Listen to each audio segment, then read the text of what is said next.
It's the Pacific Coast Shootout, the 6th annual. It's a top 10 matchup between number 8 Denver and number 10 Notre Dame from Orange Coast College in Costa Mesa, California. Thanks so much for joining us here tonight. We got ourselves a dandy of a matchup between two top 10 ranked teams in Notre Dame and Denver. Both teams played in the inaugural Coast Shootout back in 2014, which was won by Denver. Both schools had a great experience then, and they're enjoying it now despite the fact cold weather here tonight. Well, I'm sure these teams are pretty used to this weather. This may not be cold for them. It's certainly cold for California, but for Denver and Notre Dame, this is probably a nice spring March day. That it is indeed. Both teams are fresh off victories. For Notre Dame, it was a 14-13 overtime victory against the University of Maryland. Brian Willits with the game winner, 2:46 into overtime. And then Denver traveled on the road to then number 20 North Carolina, and they pulled off a 12-10 victory. That's a huge win, and it's a great matchup for tonight, too, because the last time these two teams saw each other was in the playoff round, the first round of last year, and we had Denver winning that game. I believe it was like 9-7. That they did. Notre Dame won the regular season matchup, and Denver has won 7 of the last 8. Before game time, we caught up with the head coaches. Here's an interview we ran with the University of Denver head coach, Bill Tierney. We're here with Coach Tierney of the University of Denver.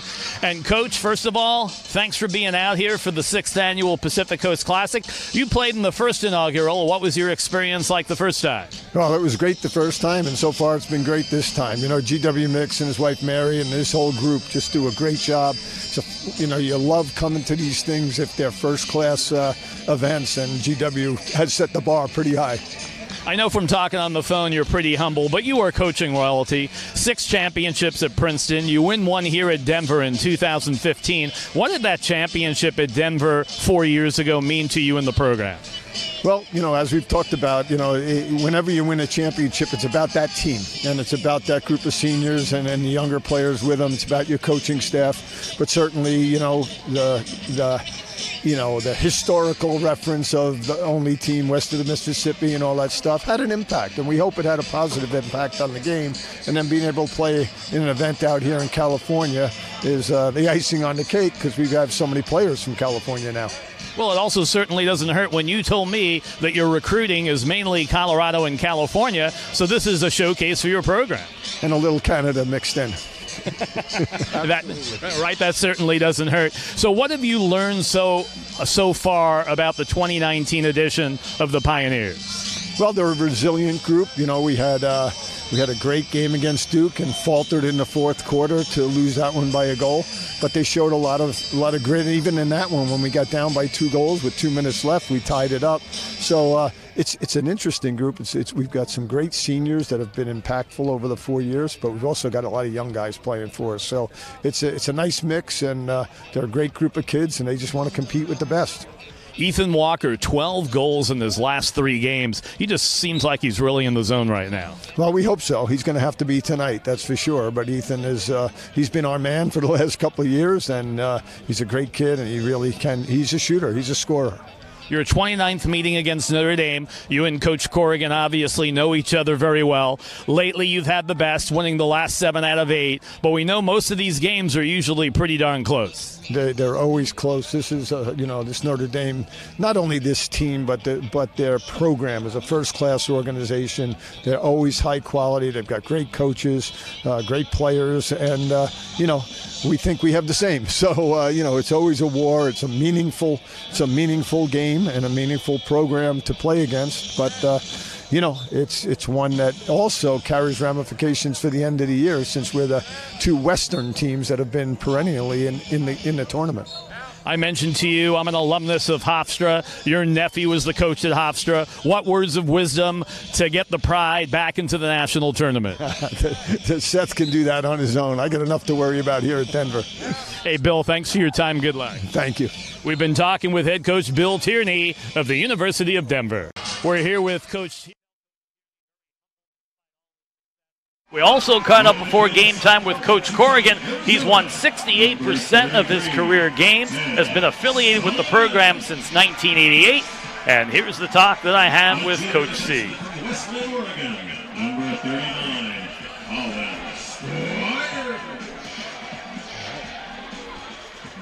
Defensive senior from Baltimore, Maryland, number 41. We're talking with head coach Corrigan of Notre Dame. And, Coach, this has almost been an annual rite of passage for your team, making it to the NCAA tournament. What have you learned so far about the 2019 edition? Well, like every year, you have to come, you have to show up on game day.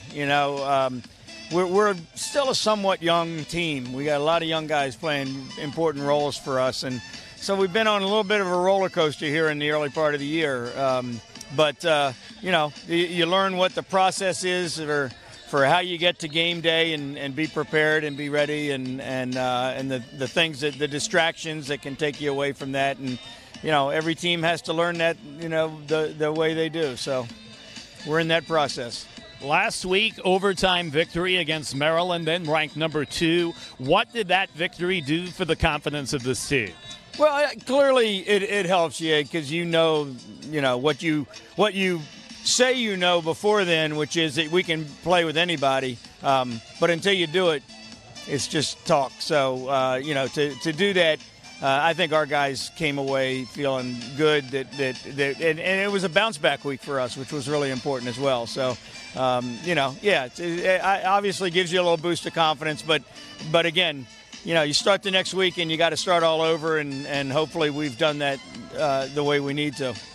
You and Denver, fierce rivalry. You lead the overall series 16-12. You did win the regular season matchup, but lost in the opening round. What does this game mean to you and your program? We just know that it's always one of the really good teams we're going to play every year. Well coached, very competitive. We're really glad that Trevor Baptiste won't be part of this year's game. But no, listen, they're a terrific team, and we enjoy playing them. So we've had a lot of great games over the years. If I'm not mistaken, I think like 5 of the last 6 have been 1-goal games. So that they have, they've been awfully close. So as you take a look moving forward ahead, what are your expectations for this year's team, and how far do you think you can go? Yeah, I don't look at that. We're going to go as far as tonight, and then we'll go as far as tomorrow.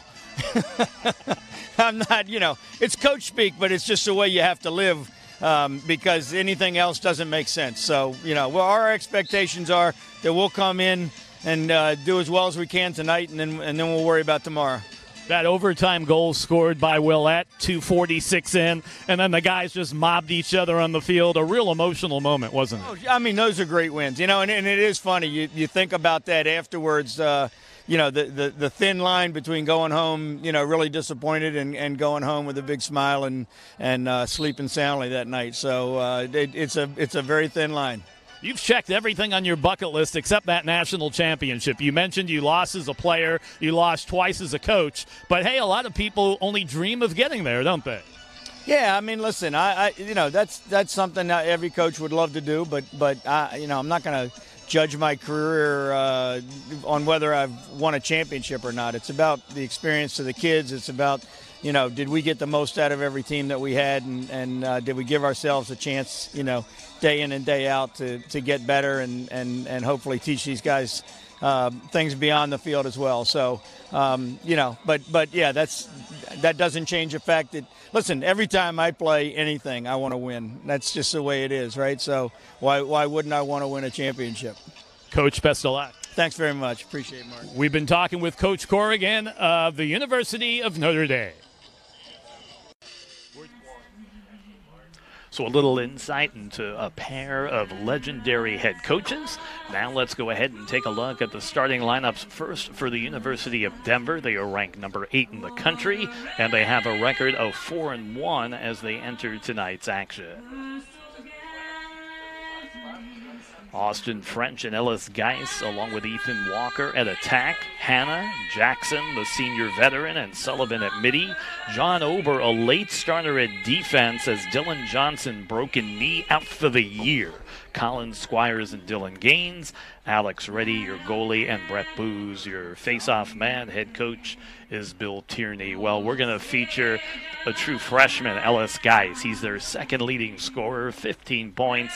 He has 11 goals and 4 assists. The true freshman from Tustin, California, played locally at Foothill High for legendary head coach John Fox.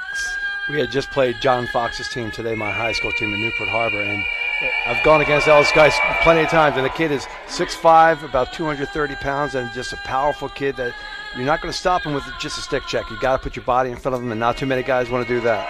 And then meanwhile, let's take a look at the starting lineup for the University of Notre Dame. The Fighting Irish ranked number 10 in the country, 2-1 on the year, fresh off that emotional win. Willits and Morin at attack. Gleason, McCann, Costabile, and Jacobais, the middies. Keelty, Krantz, and Cohen, an early season All-American at defense. Schmidt, the goalie. Leonard, their face-off man. And the head coach, Kevin Corrigan. He has been affiliated with this program since 1988. We're going to concentrate on the defenseman, a 4-year starter and a local out of Corona Del Mar High School, Hugh Krantz. And you know Hugh has to be excited about playing before the hometown fans and coming back home to the OC. Hugh Krantz is a wonderful kid, high character, high motor, everything you want as a coach and a player. He's also a twin. His brother is a goalie at Yale University.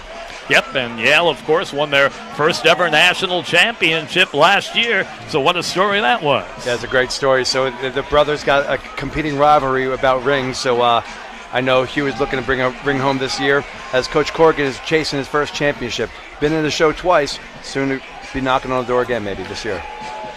So let's go ahead and take a look at some video that we actually captured of Ellis Geis back in his high school playing days. This is going to be where he scores a nifty goal against Coronado, one of the power programs from San Diego, and he wore number 16 during his high school playing days. Interesting enough, that was one heck of a backhand shot for Geis. But that's how big he is. He's got 2 guys all over him, and they bounce off of him. He's strong, he's powerful, and he's fearless inside. Yeah, Geis gave a verbal to Denver when he was just a sophomore. So when he was younger, he played a variety of sports. By 4th grade, he knew lacrosse was his game. Here we are at Orange Coast College at Dick Tucker Field. It's going to be Denver in white, Notre Dame in blue with the gold dome, and this one is ready to get underway. Thanks for joining us. The 6th annual Pacific Coast Shootout. It's become an annual showcase of Division I college lacrosse. And here you see the biggest difference for Denver this year is the loss of Trevor Baptiste, the all-time greatest face-off guy ever at the face-off X. So Denver's going early penalty to open up. Look for Notre Dame to really press out on the wings, coming inside, and try to get a turnover as fast as they can with that. Looks like Denver got a push from behind with possession, so it looks like they'll be man up going against Notre Dame here right now. You were talking about Trevor Baptiste. There are only 6 players in the history of Division I lacrosse who are first-team All-American 4 years in a row, and he was one of them. So when I spoke to Coach Kearney and the fact that obviously they're a lot younger at that position with the freshman Brett Booz, he says if we win 50%, we'll be happy of those face-offs. Early on, they've won 55.6%. No pressure on the freshman coming in. Oh, no, not at all. Shot on the way, goes wide off the first shot attempt. And we should mention one of the new rule changes. They play with the new 80-second shot clock. Both coaches I spoke to were for it. Mark, how do you feel about that new rule? You know, I love it. It definitely speeds up the game. We're always looking for more scores, just like in most sports, NFL and everything. They're looking for more points on the board. So this keeps the teams focused on making sure that they're getting shots and they're producing good offensive play. Shot on the way, score by Colton Jackson. Oh, Jackson, the senior, comes up with the big goal. It's his 70th of his career, and not even 1 minute in, Denver strikes first. Although we don't have it on the replay, what happened there was just a simple fault in playing a zone when you're man down. Denver throws it across the top, and then a throwback to the zone where the ball just was, back to the center, and with a big shot right in the center of the funnel from about 15 yards out, he had it lined up for, can't get a much better shot from that far out. And for Jackson, that's his 7th goal of the year and his 70th career goal. So 1 for 1 on the man up is Denver, wasting no time. And there's Booz on his first, well, almost a clean win, but the great win play hard from hit Notre Dame. Right there. Yeah. And the Irish come away with it to the goalie Schmidt. And let's see if they can get it clear and Notre Dame can get their first offensive run here of the night. Orange Coast College, the 6th annual Pacific Coast Shootout. Turnover by the Irish. Yeah, that and ball Denver sailed. will take over. That ball sailed. It was wide open and clear on the backside at the midfield line, and just sailed a little bit high and out of bounds. Look for number 57, Ethan Walker. He's been on fire. Their leading scorer, 18 points on the year, 15 goals. He has scored 12 goals in the last 3 games, and he has 101 goals for his illustrious career. Denver starts in an open set as they just kind of match up to see what they're doing, and then they cut into the two-man game with guys inside. Hannah, a good shot. Shot and the save made by Schmidt. You know, Hannah, as a freshman a year ago, couldn't get off the pine, but now his starter is a sophomore, and he's been a key member of the team. Obviously, a tripping penalty coming up here, and the Irish will have their first man up.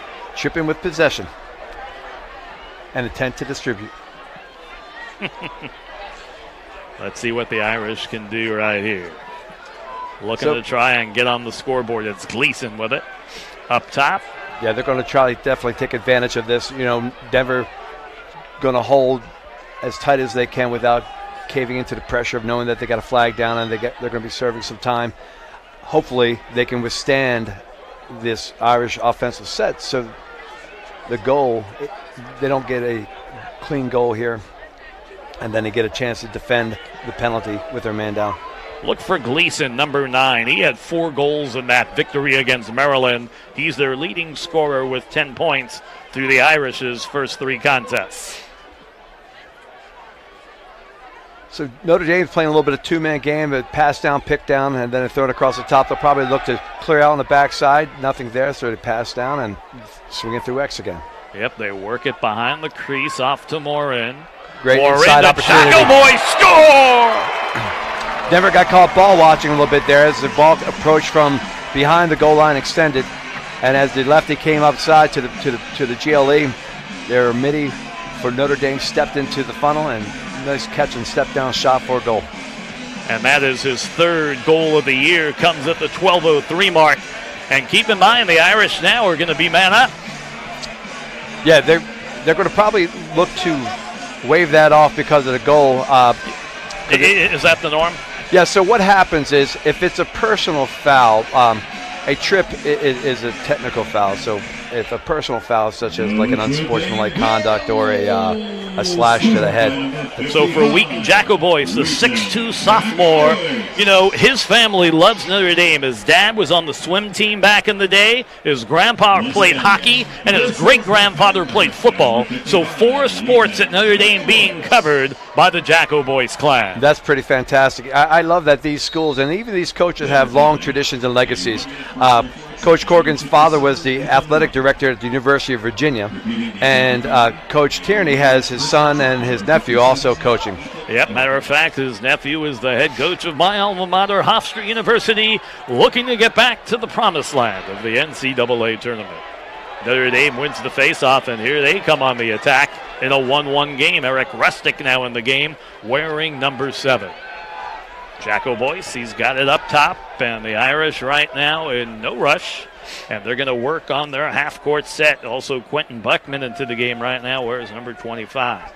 This is an interesting pairing right here because Coach Tierney, when he was at Princeton, was always known to have that half-game offense where they just get it down there and they're going to slow it down and they're going to run the triangle. And the game has evolved.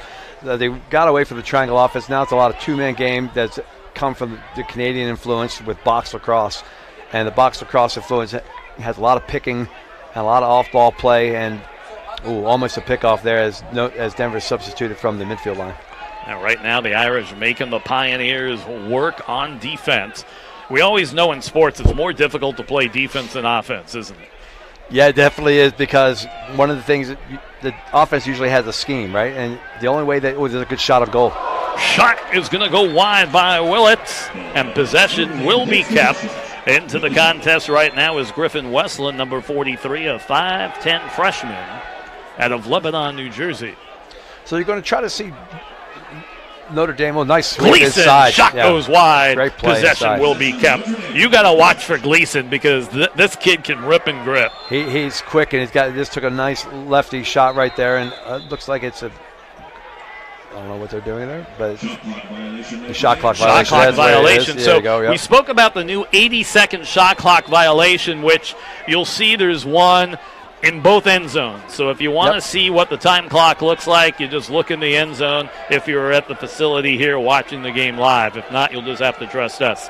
So the Pioneers with it in a 1-1 game, 10:18 to go in the first quarter. Mark Heller, Mark Todd, third member of our crew, is Matt Holman. Will be on the sidelines, and we'll get reports from him throughout the broadcast. Right here on TVX Sports Video. We're on Twitter, Facebook, the whole shebang, you name it, we're there. Thanks for joining us, and thanks for tuning in. And a big thanks that goes out to GW Mix, who owns Cheetah Productions, and they go ahead and produce this. GW was a former ESPN producer. He was a head coach of the year, NCAA head coach of the year at F&M, and an assistant coach and head coach at UPenn. It gave Dave Petramala his first coaching job.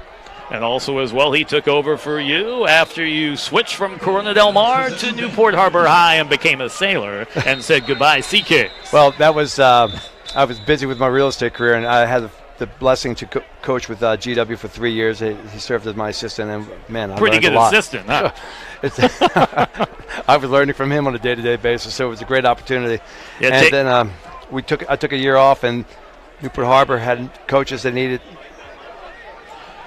Let's go down to the third member of our crew, Matt Holman. Matt, what's going on downstairs?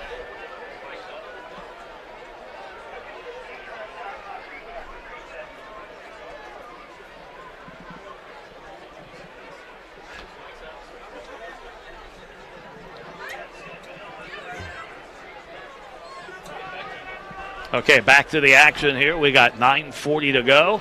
Well, as I was saying, then I took a year off, and Newport Harbor said they needed a coach. So I stepped over there and started coaching against our own in-town rivalry all of a sudden.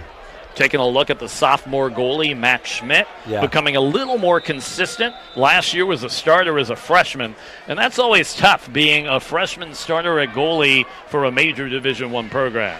It is, and I tell you, the Irish culture there, the way they support their kids coming through the programs, they gave that kid a lot of reassurance and to let him know that he was going to be okay. Ball is scooped up by number 44. That's Brent Greenlee. Greenlee, another local product out of Corona Del Mar player. Yeah, exactly. Brent Greenlee can run. That kid can shot. Good shot. Just goes wide, and the Irish will keep possession. So Notre Dame has looked pretty good offensively so far here in the first. Jacko boys. Nice inside roll. Denver slides early. Morin. Making the Pioneers work on deep. Yeah, they're definitely sliding earlier to their two attackmen, not giving them any time or any chance to get inside, actually. So keeping them outside at top of the midfield. Now they got a shorty stick match. It'll be, nice draw over the slide, and they swing it to the backside again. And the Irish just continue to take some time. They're down to 31 seconds on that 80-second shot clock. Had a violation on their last possession. A throwback and a slip. Gleason with a bad throw right there, and there's going to be a battle, and it's going to go to over Denver. and back. Yep, so that's a turnover against the Fighting Irish. And I'm sure Coach Corrigan not happy with that possession. Well, his Poles almost were able to goose it back, but unfortunately it went across the midfield line, and Denver picks up the ball. Here comes the very dangerous Ethan Walker, number 57, 5'9", out of Peterborough, Ontario. So when I said to Coach, you concentrate on California and Colorado, and he said a little bit of Canada too. All those good C words. Yep, the 3 C's. They are wild. And a lot of talent these days coming out of his home state where he's coaching in Colorado. Well, another C word coach here, and is championships. Yep, he's won 7 of those, 6 at Princeton. Okay, thank you for that update. So early injury taking place on the field. You never like to see that happen. So Denver's playing the similar two-man game offense with pass down, pick downs. They're looking for quick slips inside. There's a double team from Notre Dame, and Denver was able to pull out of it. Yeah, they're all over Alex Simmons, who comes in the game to replace the injured Hannah. Walker's shot shot a goes goal. wide, and possession will be kept. That's one thing about Walker. He can score anytime, anywhere, from any angle. His shot on goal percentage just under 42%. And for as many shots as he takes, that's a pretty good shot on goal percentage. Well, here we have Denver finding the short stick matchup. Whoops, Walker just loses the handle. Denver. Ooh, Simmons big had hit, it. big ground hit ball by the Irish. And coming away with it is Arden Cohen, the 6'2 sophomore out of New York, New York. Time and room shot. Shot, score! Nice play. Caught Denver in transition. With the goal, his 8th of the year. And with 6:46 to go here in quarter one, the Irish take their first lead of the night. They're up 2-1. Notre Dame took advantage of the quick whistle there, picked it up at the midfield, and you'll see them pick it up right there after the big hit on the ground ball. Ball's down. They drop the ball. Notre Dame midfielder picks it up and just sprints straight down to the hole. Denver slow to pick up the point, man, and then on the backside, we go ahead and finish with number 18 with an easy layup. Yep, so Willett, who scored the game winner against Maryland, 2:46 into OT, gives the Irish their first lead of the night, up 2-1. And so what does this mean to Denver? Jack Hannah with an early injury that could possibly hurt Denver's attack. Well, that's, one thing about Coach Tierney and Denver, it becomes they'll reload. Up. Yeah, they're able to reload. I mean, that's really where Ellis Geis wasn't even starting at the beginning of the year and then came in and then all of a sudden laid up a hat trick. Well, what happened was Austin French was injured at the beginning of the year. So actually Geis did step in and started at the beginning. French came back from that injury, and against Carolina, 1 goal and 5 of 6 for 6 points. Not bad for your first game of the year. Absolutely. So I'm sure Denver will reload with someone here real soon. Again, pass down, pick down offense doing the scoop-in game. He's got a good sweep to the top side against the short stick, but doesn't get the look he wants, so he looks to work it to the other side. Off to Brian Costabile. Costabile, this guy can score from any angle. You got to watch out for him. He's got 8 goals and assists, good for 9 points on the year. Here comes Costabile. He's double-teamed, now behind the cage. Costabile is a fantastic junior midfielder. He had led the team with 30 goals last year. Oh, good inside look. Shot. Oh, Willett, and the save is made. Nice job there behind the pipes by Reddy. So they have Denver's defenseman hung up at X. And then they got the short stick matchup. And again, they're here to go. They're going to set another drive, clear out to the right-hand side, and just drive down and see if they can draw a slide. Costabile. There it is, backside. Nice bang. setup, shot, score! Costabile with a beautiful assist as he is able to set up Brendan Gleason with his 9th goal of the year, and the Irish take a 3-1 lead with 5:38 to go here in the first. And a bunch of dead canaries on the field after that. As you can see, the hit into the back. As he finished the shot here, you'll see a little split dodge right. Look to the backside, wide open. There it is, and a drop down. Then the hit from behind on number 44 from Denver. 1 minute, live ball foul. We have a face-off. Live ball. I asked Jason said live ball. So that is huge. So not only did they score a goal, but they're also going to have man up. Yeah, that's exactly right. The penalty occurred just as the ball went in, so it's a personal foul. It'll be a time-serving penalty, and Notre Dame will have another shot to capitalize on a man-up opportunity. So when you think of Costabile, you think of a goal scorer, but that was a pretty feed he gave to Gleason for the goal. Absolutely, and when a guy like Costabile has 30 points in the season before, he's going to draw a lot of attention. So all eyes from the Denver defense were locked on him. They didn't want him to come around from the backside. I mean, driving down. Because the kid can shoot from anywhere, and from 10 yards out, they had to make sure that they were honoring a slide to him, and which opened it up the backside. We have a timeout with 5:36 to go here in quarter one, with Notre Dame with the early lead by the count of 3-1. We'd like to thank our sponsors for tonight's game. Impact Canopy. Doesn't the Pacific Coast Shootout look great tonight? Our friends at Impact Canopy decorated the entire event. Impact Canopy is a trend center in the development, manufacture, and distribution of instant canopies and instant canopy accessories. They bring a fresh and innovative approach, portable branding solutions, and by Buku Events. Buku Events organizes and runs several lacrosse programs and events throughout SoCal.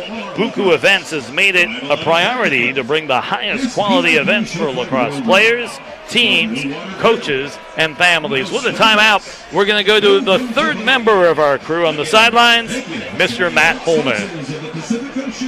Your support has had this year's event a tremendous success.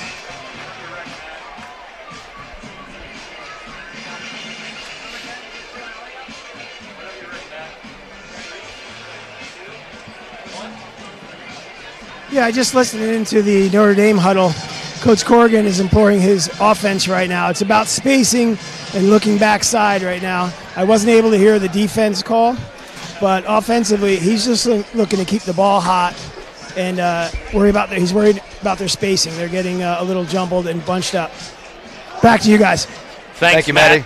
We appreciate that. Mark, you got a live read for us, buddy. Yeah, my buddy Glenn Miles, actually Matt Holman, our sideline reporter, and Glenn Miles and I were all teammates on a lacrosse team called Yogi's Lacrosse down in San Diego when I first moved to California. And Matt used to play at Syracuse, and Coach Miles used to play at Navy. And small world. Yeah, exactly. Lacrosse was definitely a small world. But anyway, Coach Miles and a bunch of guys, Johnny Rodriguez, former goalie Salisbury, and a pro goalie also, and John Fox have put together the Western Platinum Series. This July, the NCAA Division I training and recruiting will be occurring right here in Orange County. We got coaching staff from Bryant, Denver, and Hofstra coming over 3 days in a row. The Pride. And here we go, the Irish. They've got a man up right here and up 3-1. Let's see what Coach Corrigan drew up during the timeout. The one thing I'll say we've seen from Notre Dame has been great ball movement throughout. Definitely, and Denver's man-down defense is looking pretty solid here. They have good spacing. You know, not giving up any inside passing lanes. The definite thing you're looking at, that's a good shot from outside. So they're keeping Notre Dame out on the perimeter. The Achilles heel for any man-down defense, which is Denver's in right now, is skip passes. If you can get it through to the backside where there's a 2-on-1, there it is, right side of the shot, score! 4-1 the lead. Willits with his second goal of the evening comes at the 4:57 mark of quarter one. Willits had a great step down cut to the ball. He was able to get to the front side of his defender inside the crease, and it was just an easy catch and shot. Why don't you call it on the replay, Mark? Sure, here you go. We back into the backside. You're going to see Willits cut down and boom. What happened right there is number 30, their man down defender inside, was looking a little bit to the feeder a little bit too much and didn't see Willits stepping down to the ball in time to react. So the Irish, ranked number 10 in the country, take a 4-1 lead over the 8th-ranked Denver Pioneers. And since Jackson's goal gave Denver a 1-0 lead, it has been 4 consecutive goals for the Irish, including a pair by Brian Willits. And right now Denver wins the face-off. And let's see, it's been a while since the Pioneers have been on offense. It has been a while. And, interesting you should say that because with the loss of Trevor Baptiste, Denver's expecting to be a lot more on defense this year than they have been in the past. It's hard to beat a team that plays make it, take it from the face-off X. But here you see Denver's got the ball back on offense. And, the last couple of years, the Pacific Coast Shootout's always been a really tight game. It's always had playoff impact as well. I mean, all these teams are coming to neutral sites out here to California and spreading the game. I think it's interesting because other teams that have been out here before, North Carolina and Maryland, both had big wins with Denver beat North Carolina last week and Notre Dame beat Maryland last week. So it's interesting that all 4 of those teams are all Pacific Coast Shootout teams. And additionally, my Towson State Tigers, we're Towson Tigers now, play Cornell tomorrow. And Cornell was out here last year, number 1 and number 2 in the current NCAA rankings. Towson Tigers are number 1 and Cornell. Oh, it gets a good shot. What a heck of a shot. And Denver gets their second goal of the evening. They were down 10 seconds on the shot clock. And Colton Jackson comes up with his second goal of the night and his 71st of his illustrious career. That's one heck of a play. You'll see here in the replay, Colton Jackson driving down the left-hand side. They'll move the ball over to Colton. Colton do a split dodge down to his left-hand side. They'll do a step-off and come back to his right hand to get that shot. It's kind of an interesting shot selection there because what he did, because he had a diminished angle, brought it back to his right hand to get that shot. However, the Notre Dame defenseman was right there and almost stepped into the shot to take the shot away, but the Notre Dame goalie did not expect to see that shot coming from that kind of low angle and from a right-handed shooter with a defender right there on his top shoulder. And so the freshman Booz wins the faceoff, and Denver with the ball again. It's Notre Dame 4, Colton Jackson 2, as he has both Pioneer goals.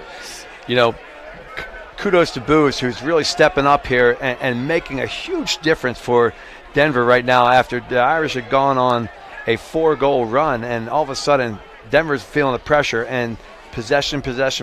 So getting the play and make it take it off the face-off right there is a big step in the right direction for Denver to get right back into this game. I mean, the importance of winning face-off is really second to none in this sport. You win the face-off, you've got the offensive possession. 4 most important scholarships in lacrosse: face-off guy, a goalie, a left-handed attackman that's a good feeder shooter, and then a long stick midi who's disruptive.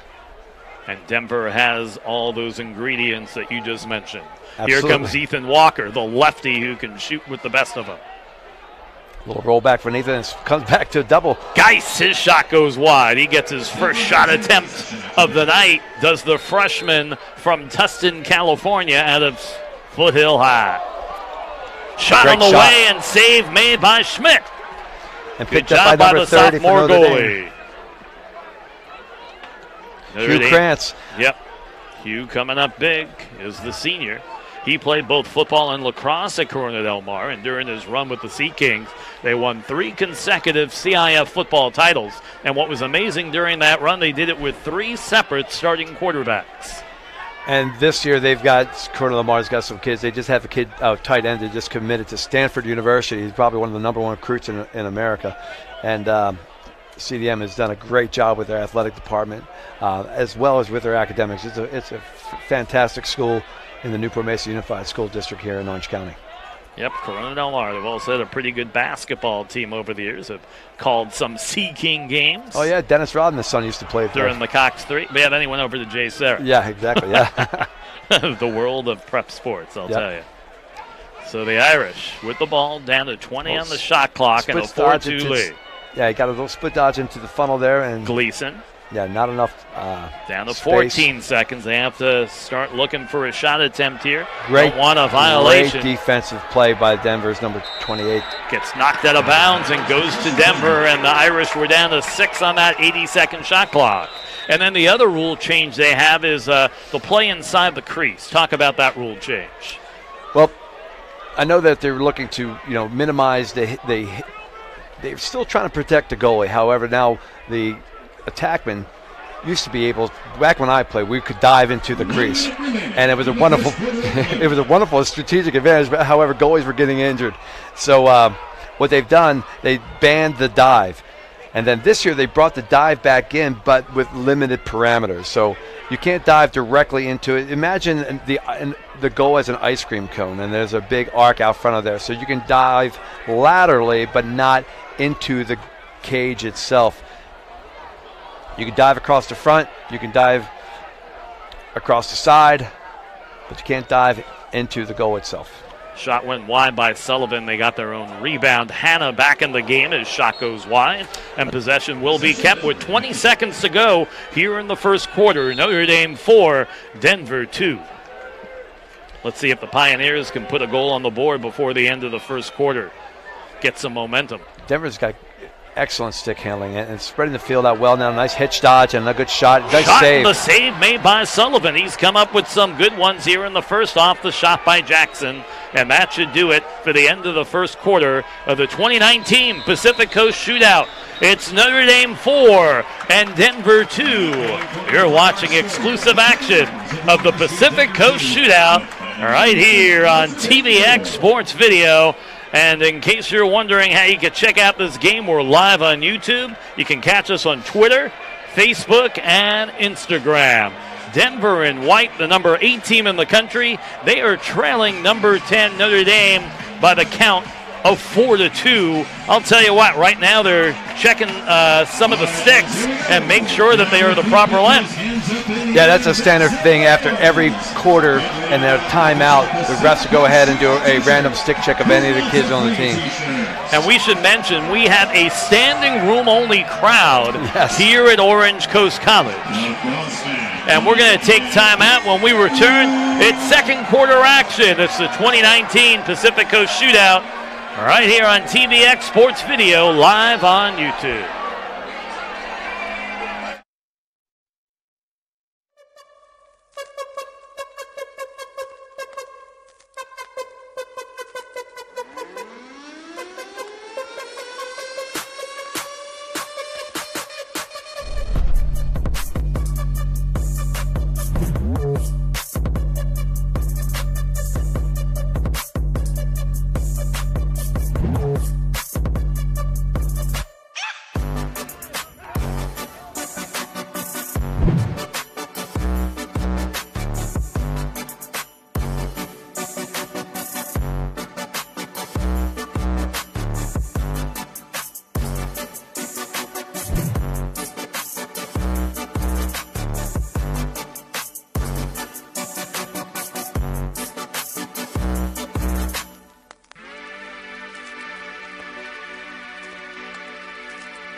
The 2019 Pacific Coast Shootout between Denver and Notre Dame is brought to you by Impact Canopy.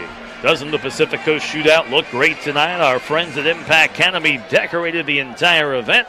Impact Canopy is a trendsetter in development, manufacturing, and distribution of instant canopies and instant canopy accessories.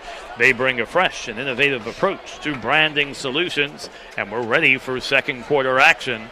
Notre Dame in their blue, Denver in their white.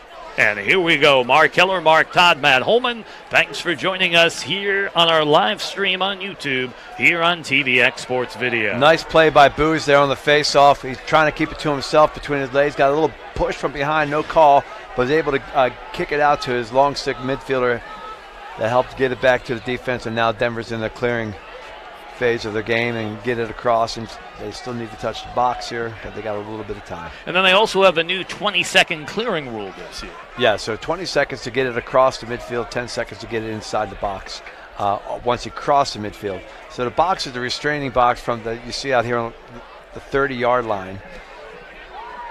And so once you step into the restraining box, and then they'll do this for also if there's ever a stalling call and they tell them to keep it in, that's the area they're looking to keep it in. Well, I like these rule changes. It makes the game more ebb and flow, more offense, and people like more offense. And a bad pass by Denver and an unforced turnover. It'll go to the Fighting Irish out of South Bend, Indiana. I had a chance back in the day to cover Hofstra basketball against Notre Dame when Digger Phelps was still head coach. That's how old I am. That game was played in February 1983. We were blessed with 3 consecutive days in February, sunny and 60. We've got a flag, and we'll be man up coming up for the Irish. Morin loses the handle. It goes out of bounds. And let's find out what the infraction is against the Denver Pioneers. The flag is at the 46-yard line. Looking to see the hand signal from the referee now. Lights, 1-8, offside. Offside, yeah, that's what I thought. 30 seconds. So that happened in a riding game. Denver was trying to prevent Notre Dame from clearing the ball. Unsuccessfully, though. They still cleared the ball and got an offsides call. So it'll be a 30-second man up. Not a whole lot of time right here to have the advantage, but we'll see if the Irish can cash in. I'm sure Coach Corrigan has a short time play in this little phase of the game. You see they're already cutting through their motions, not spending a lot of time passing the ball around.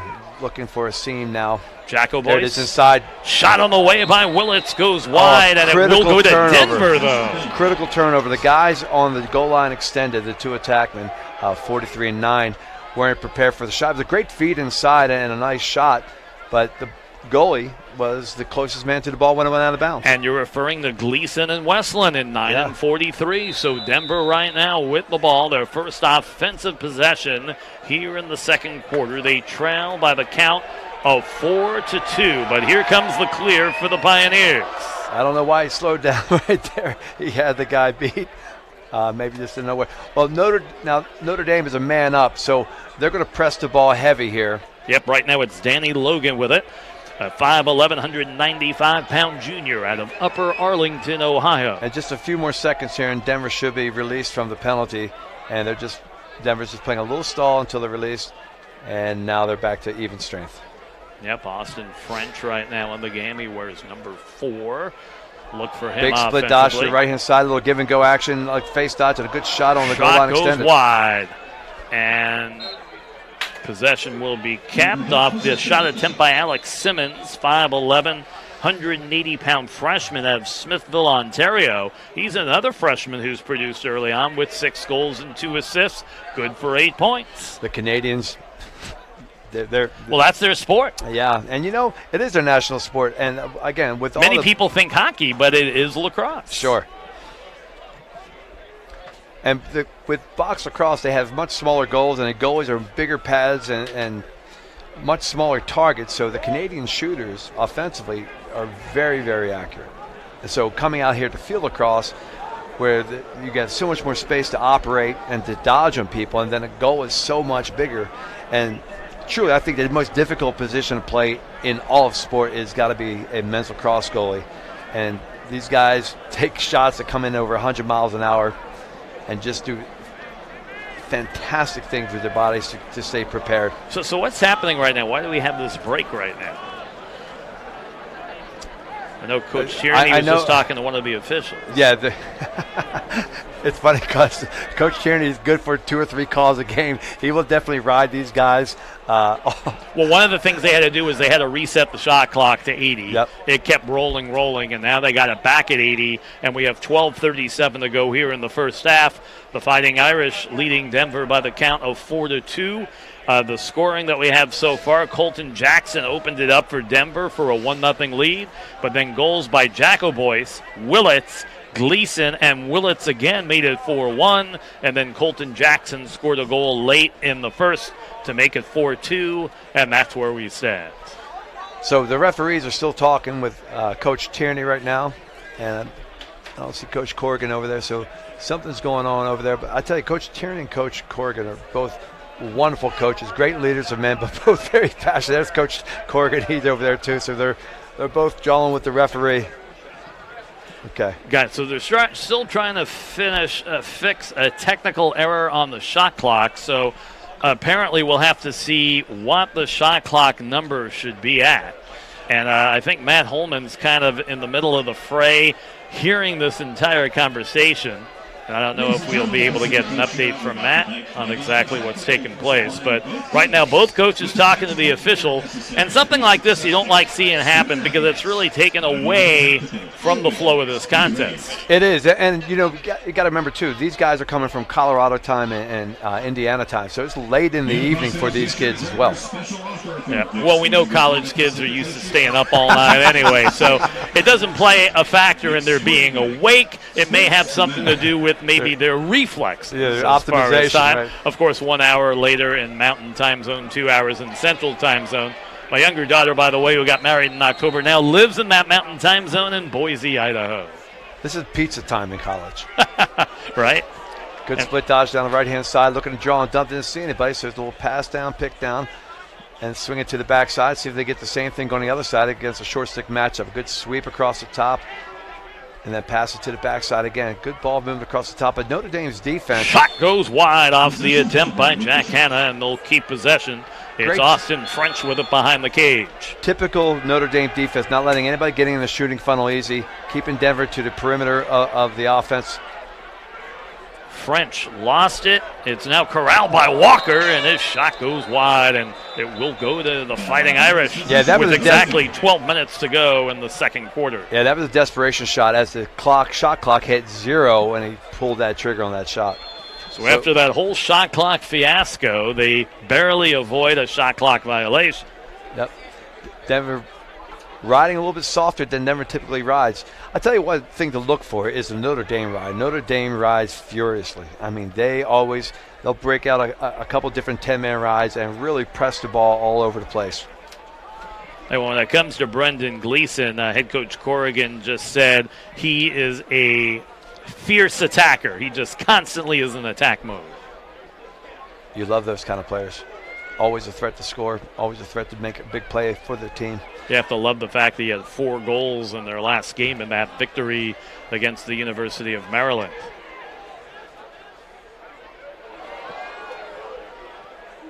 Coach Tillman and Coach Brescia have both been out here before. Oh, great shot. And a beautiful save made off the attempt by Brian Costabile, the 6'2 junior, whose shots on goal are 42.3%. He's a preseason first-team All-American out of Mount St. Joseph's High School.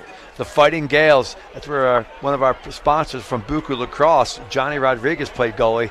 Johnny Rodriguez was a Atlanta Blaze and a Denver Outlaws goalie for a while. Costabile shots going to go high and wide, and possession will be kept by Notre Dame. 10:49 to go here in quarter 2. Still plenty of time on the shot clock at 63 seconds. The funny thing, you were talking about Costabile being a Mount St. Joe player. And he shoots and he scores! He heard you. The ears were burning. And for Costabile, it's his first goal of the night. And the Irish take a 5-2 lead with 10:41 to go here in the first half. Costabile's no stranger to playing in California. Mount St. Joe is one of the few schools from Baltimore, Maryland that make a West Coast trip every 2 years. A dear friend of mine from high school, and a former teammate of mine in high school, Phil Bates, is now the head coach at Mount St. Joe, and he's leading the Gales this year. And they are expected to come out here and play another California road trip next year. Typically, they've come out here and played St. Margaret's. They have a good connection there. Yeah, and they play Corona del Mar, and next year we'll probably have the Titans, the Tartans, the Sea Kings, and hopefully the Sailors. Let's go down below to our third member of the crew, Matt Holman. Go ahead, go live. I'm ready. And Matt, what's up down on the field? Yeah, guys, that's a dead ball foul on 20 White for a slash. Coach Tierney let the young man know how disappointed he was. Basically letting him know, you have to be a man out here. We don't slash after a guy scores a goal. So sportsmanship at its best right there. Yep. Trying to be taught. Back to you guys. Yeah, you're talking about Matt Neufeld, number 20, the 5'11", 170-pound redshirt senior out of Naperville, Illinois, who probably feels like he should go back to Illinois right now after pulling off that one. Irish up 5-2. Shot goes wide, and they'll keep possession. You know, with Notre Dame leading already, giving them another man-up opportunity is definitely something you don't want to do. Yep, and the Irish were 4 of 9 on man-up for the season coming into tonight, and they've already scored a couple of times in that situation. So this is where I think maybe they're at their best. So Notre Dame's playing a 1-3-2 offensive lineup from the top.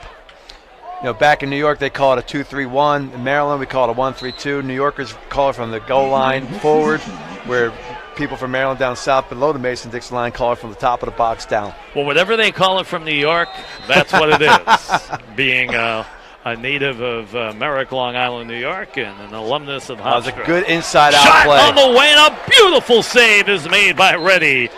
Oh, that was point-blank range by Willett, who was looking for the hat trick. That was a great play because they drop it inside. Notre Dame's defense, Denver's defense collapses inside, and then they kick it back out for the outside step-down shot. What a nice play.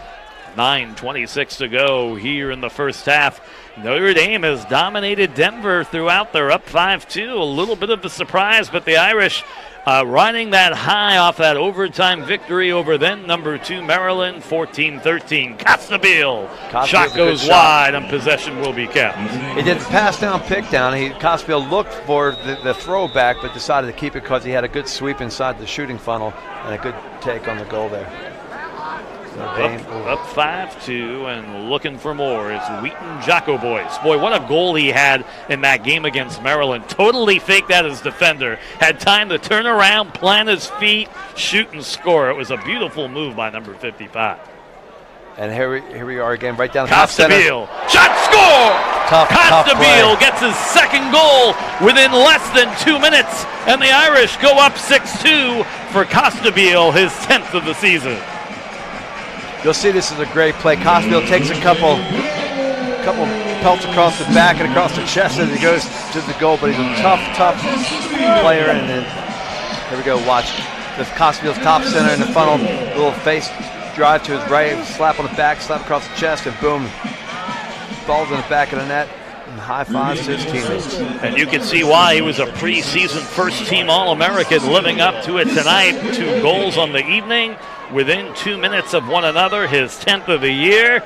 6-2 Notre Dame. Classic Mount St. Joe play. Tough, scrappy lacrosse.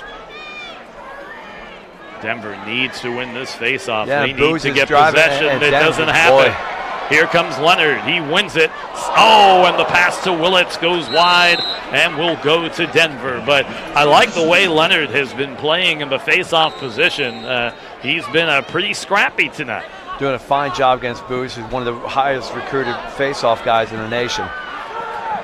Nice play there by Kyle Smith, rounding off a couple of would-be Notre Dame defenders, and they're able to keep possession. It's Austin French. Notre Dame allows no easy clears. Denver driving down the alley, and a good shot on goal. Goes wide off the attempt by Brett Booz. Position will be kept by Denver. Plenty of time on the shot clock, but they trail 6-2. They have to come up with some answers offensively here, Mark. What I think is going to happen here is Denver's going to try to slow it down a little bit and try to get a long possession, give their defense a little bit of rest. They've been on defense for most of the second quarter here. A good split dodge, down, throw back to the man, setting a pick. Yeah, offensively, they got to get Ethan Walker going. He's been shut out so far. It's only Colton Jackson who has scored goals for Denver this evening. The tough thing for Denver is getting it inside. The Notre Dame is just taken away. Nice shot and the save made by Schmidt off the attempt by Austin French. Just another example of Notre Dame keeping everybody out of the crease area. That's another thing they're looking for this. Timmy Phillips loving the contact there is the 6'2 senior out of Alexandria, Virginia. He's got an athletic family. His father played football at Bucknell and mom played tennis at West Virginia. Got the good DNA to be an athlete. Yep. Some people have it and some don't. I just know I stopped growing at 5'9 3/4 and took my act to the broadcast booth a long time ago. Well, Mom and Dad gave you a golden voice, Mark. Oh, the Lord was good to me in that area, I'll tell you that. Didn't get the height, though, but I got the voice. We can't have it all now, can we? Denver's goalie getting involved with the clear, gets to the backside and buys some open space. Look for a hard ride here from Notre Dame, too. Denver gets a good midi cut back to the ball, and they're able to get it down the alley. Probably going to look to be surprised. Walker with it right now. Yeah, I thought they should take it back to X, as they are. Off to French, now behind the cage, as they give it to Colin Bertin, who's in the game. Where's number 17, 6'1", 175-pounder out of Walnut Creek, California. Another dodge down the alley. He's got a little bit of time of room. Nobody's sliding to him too fast. Oh, that's a turnover. Denver's able to hold on to it. Able to corral it, Bertin. Good pickup by Notre Dame, and a good goose out to Krantz, pushing the fast break. He's going to look to draw a slide. There's a pass over, one more. Will it? Oh, opportunity right there, but not able to come through is Connor Morin. And now here comes Denver, and Alex Reddy, the goalie. He's like, I'll just take it myself.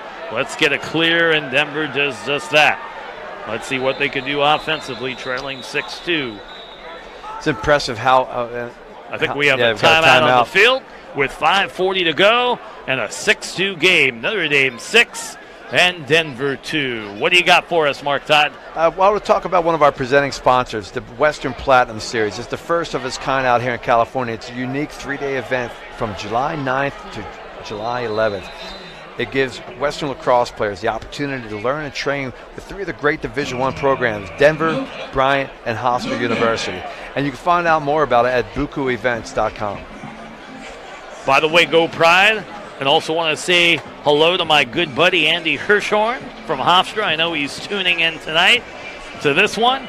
And so far it has been basically all Notre Dame. They count by the lead of 6-2. So if you're Coach Bill Tierney, you're talking to your team right now, what are you telling your troops? Well, Denver is having a hard time getting the ball inside. Notre Dame showing slide and doing a little bit of half slides, but they're not really coming through with the full slides because they know Denver will burn them on the backside. So they're showing slides and just keeping it tight inside. Notre Dame's, defense is just fantastic. Denver's got to find a way to get the ball inside and attack the GLE and draw some slides. And unfortunately, what they may have to do is take a couple lumps of sugar. They're going to really have to draw and get Notre Dame from showing slide to actually having to make the slide. And then if you're Notre Dame head coach Kevin Corrigan, you got to be very happy with what he's seen from his Irish. Great checks on ball, great ground ball pickups. They're riding really hard, giving no easy clears to Notre Dame. No easy clears to Denver, and really taking away Denver's transition game.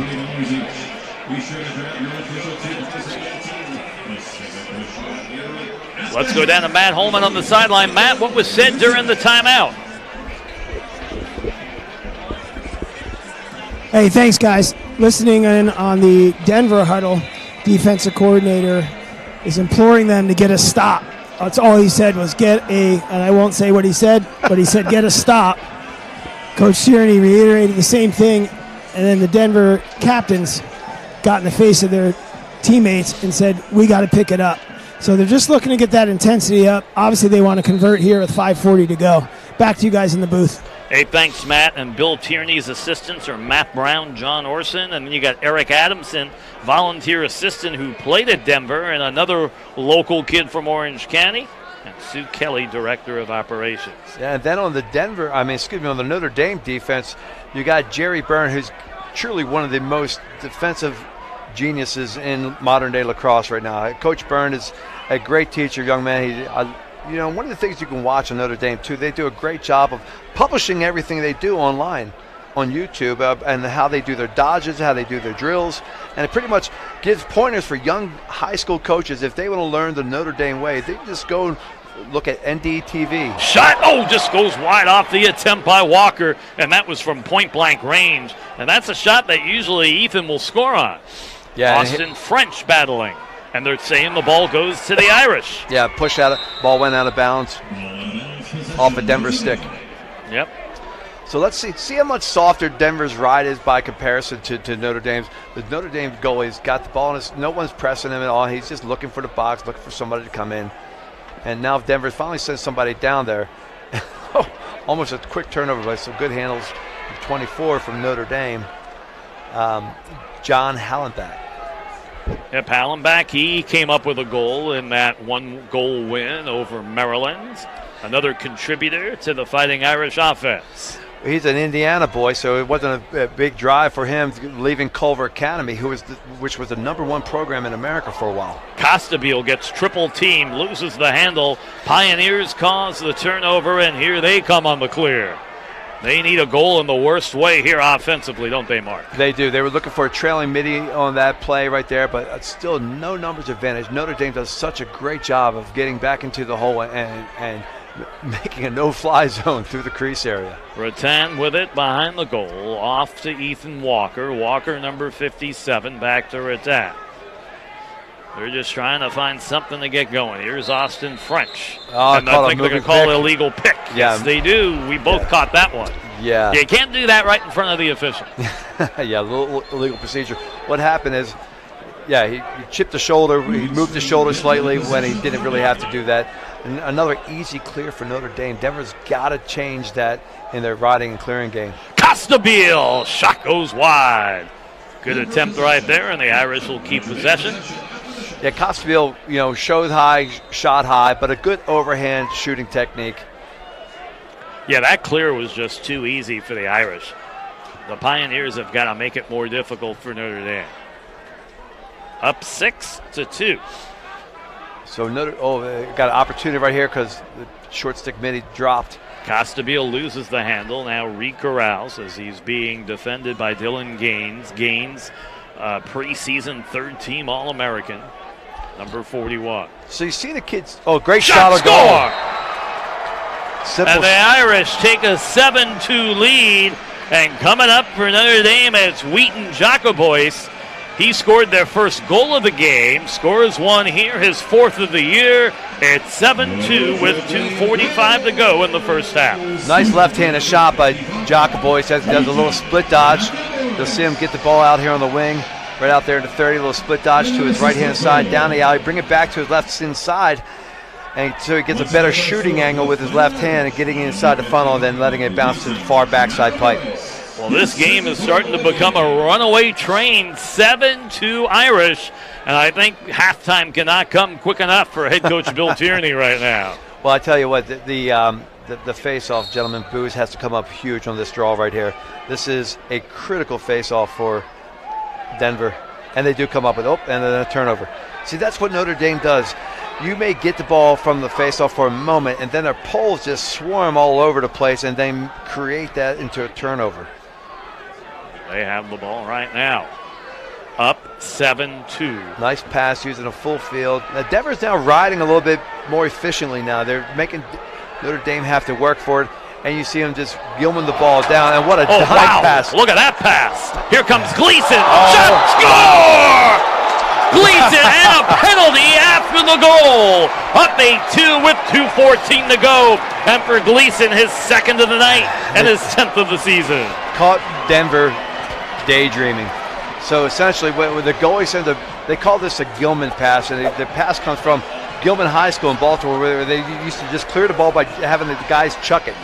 And the Denver defenseman, number 41, just is completely caught out of position. I'm trying to figure out what the penalty was for. I mean, I saw Gleason go down, but I didn't see any contact. You know, Dylan Gaines did an overhead check, and he may have caught him in the helmet a little bit as he went over the top, but they waved it off because the goal was good. So I'll tell you, it's been balanced scoring. Jacobois with 2 goals, Willits with 2 goals, Gleason with 2 goals, Costa Mesa with 2 goals, and it all equals an 8-2 lead. Colton Jackson has 2 for Denver, but that's been the only offense for the Pioneers so far tonight. Fascinating thing here. So Denver just gave Notre Dame a little bit of their own medicine. Notre Dame came up the face-off, but before they could touch the box, the Denver defenseman checked the stick and created a turnover. And it's exactly what Notre Dame has been doing to Denver throughout the entire game. Well, I'll tell you what, if you are Denver right now, right, you need those little mini victories. Right now, one of those mini victories would be a goal in the last 140 of this first half. That's exactly right, Mark. You got to win the small battles. You can't look at the overall score. You dug yourself into a hole of 8-2. You're down by 6. And you're only going to get back one bite at a time. 4-0 run for the Irish here in the second. Goals at the 10:41, 8:50, 2:50, and 2:14 mark. A critical possession here. That's a good look for a step-down shot. Not the best look at the goal. Which will go wide by Colton Jackson. But a good look at the cage. Here comes French. So Denver's spreading it out a little bit. They're playing outside the box area to try to get some dodging room. Notre Dame has done a great job by a little bit of unnecessary contact there, but refs don't call it. Walker, shot, a save, goes wide, 2 flags fly, and Denver's going to have man up. And Mark, what you see here with 57 from Denver, he does exactly what I was talking about earlier, Ethan Walker, how Denver's. Oh, we got the refs coming on the microphone here, but Denver's got to find a way. Go ahead. That's straight roughness, 1 minute. 7 blue, hold. 23 blue, that's straight roughness, 7 blue, hold. Notre Dame's 26. So penalty is going to go against Timmy Phillips. It's a 1-minute man up, so the last 54 seconds of this first half, and then the first 6 seconds of the third quarter. Right, so Denver's doing now exactly what I talked about earlier in the game. Their guys, their offensive players have to come inside. They have to, they look timid coming inside. That was the first good drive we saw coming inside. And, of course, Notre Dame's going to make them pay for it. But now they got a chance to make Notre Dame pay for it. Walker, shot goes wide, and possession will be kept. Yeah, so they came in, got a couple lumps of sugar on them, drew a flag. Right, and all of a sudden now they're a man-up opportunity. There's Matt Schmidt, has done so well behind the cage tonight. And a great shot. Rip and grip, score. It's Ellis Geis coming up with his first goal of the night, his 12th of the season. It's 8-3 Notre Dame. A great step-down goal by Geis. He's a giant kid, and so his release point is probably about 7 feet high when the ball comes out of his stick. As you see this on the instant replay here. They kick it up to Geis. Geis got plenty of room to step down. 34 from Notre Dame. Michael Varnish doesn't really come up and honor him too much because I thought he probably thought he was too far out to take that trigger. But Geis has got a cannon, and you give a kid that big with that much torque to wind up and shoot, it's going to be a high velocity shot, and Notre Dame couldn't stop it. Geis' 12th goal of the year. It comes with illegal procedure on the face-off. 40 Somebody seconds moved. to go, and illegal procedure call off the face-off on Denver. Looks like it's going to be on Denver. White, it's going to be number 18 because he's the in-home. Is going to serve their violation for 3 face-off violations. White, 18. Boy, Coach third Tierney face-off not violation, happy in-home right service. now. Oh, man. Sometimes it can be dangerous being mic'd up there as the ref was awfully close to Coach Bill Tierney. You know, it's not uncommon to see some referees wear earplugs. Oh, my. And here comes At the least Irish. out here we've seen it In happen. the waning moments of this first half and an 8-3 lead. Last thing that Denver needs to do is be man down, but you know, and if Notre Dame scores here, it kind of nullifies all the momentum Denver just got with getting a big stop, coming and drawing a man up play, and scoring on the man up play, and now Denver can have all that nullified by Notre Dame's goal here if they get a shot. Looks like they're going to hold it. Now they did try to get one side. Denver's going to hold possession and go hold the ball, and they should get the ball in overtime. I mean, excuse me, in the beginning of, wow. Oh! Does that goal count? No, they're waving it off. They waved it off, but there's a unsportsmanlike, a late hit. Kyle Smith let it rip. Did the 6'2", 225-pound junior from New Canaan, Connecticut. Oh, that would have been huge if that goal would have counted. Well, let's go back to the replay, see if this counted. I mean, okay. Gotta be interested to see if he made it. There's no goal. The shot was after the horn. No goal. Blue 15, unnecessary roughness, 1 minute. Yep. Blue 15, unnecessary, 1 minute. It's going to be Denver's ball in the corner over there. So we have reached halftime. It's 8-3 Notre Dame. Matt Holman down on the field. Okay, guys, just so you know, at the end there, that was unsportsmanlike conduct on the Notre Dame player. He's going to go for 1 minute. Denver will start with the ball. And both coaches are very angry right now. I'm just listening, and that's why I paused. Sorry. Yeah, I see you, Matt. Yeah. So I gather with that, so that's Matt, the report there. We're not going to be able to get Coach Corrigan. He's going off with his team quickly. Yeah. So we'll come back with more after this. All right, so 8-3ers scored the 6th annual Pacific Coast Shootout. And right now it's both coaches who are shooting up their mouths at the referees. They were not happy with some of the calls late in this first half, Mark. Well, and here's why. You got two coaches for perennial Division I powerhouses giving up a home game to come out here, right?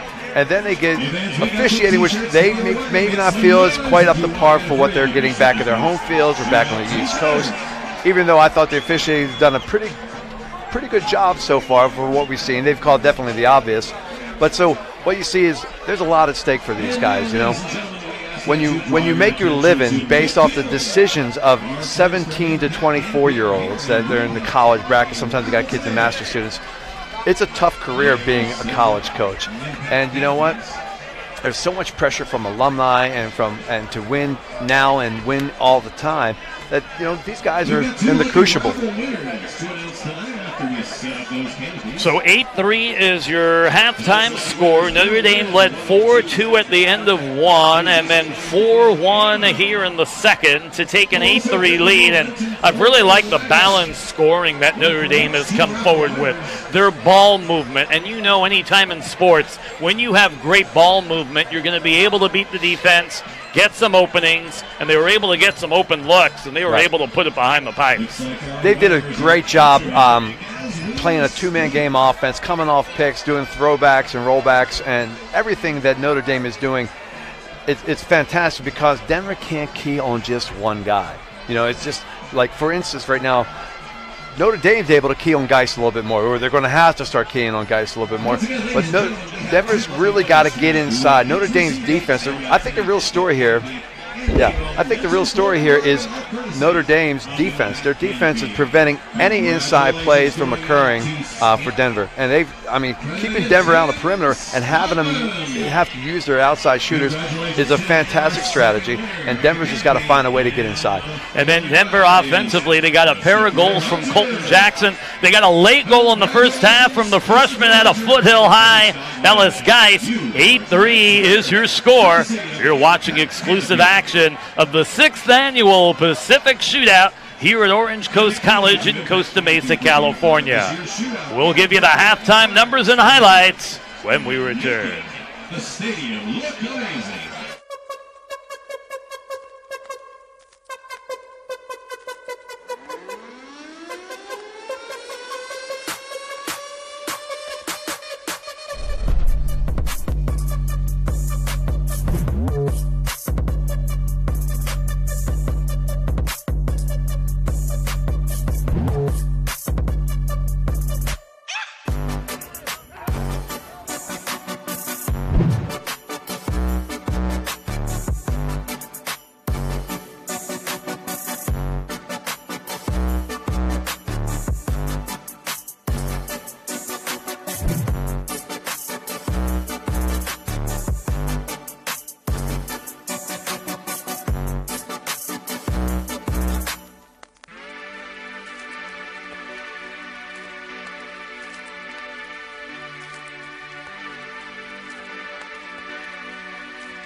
And welcome back to Orange Coast College in Costa Mesa, California.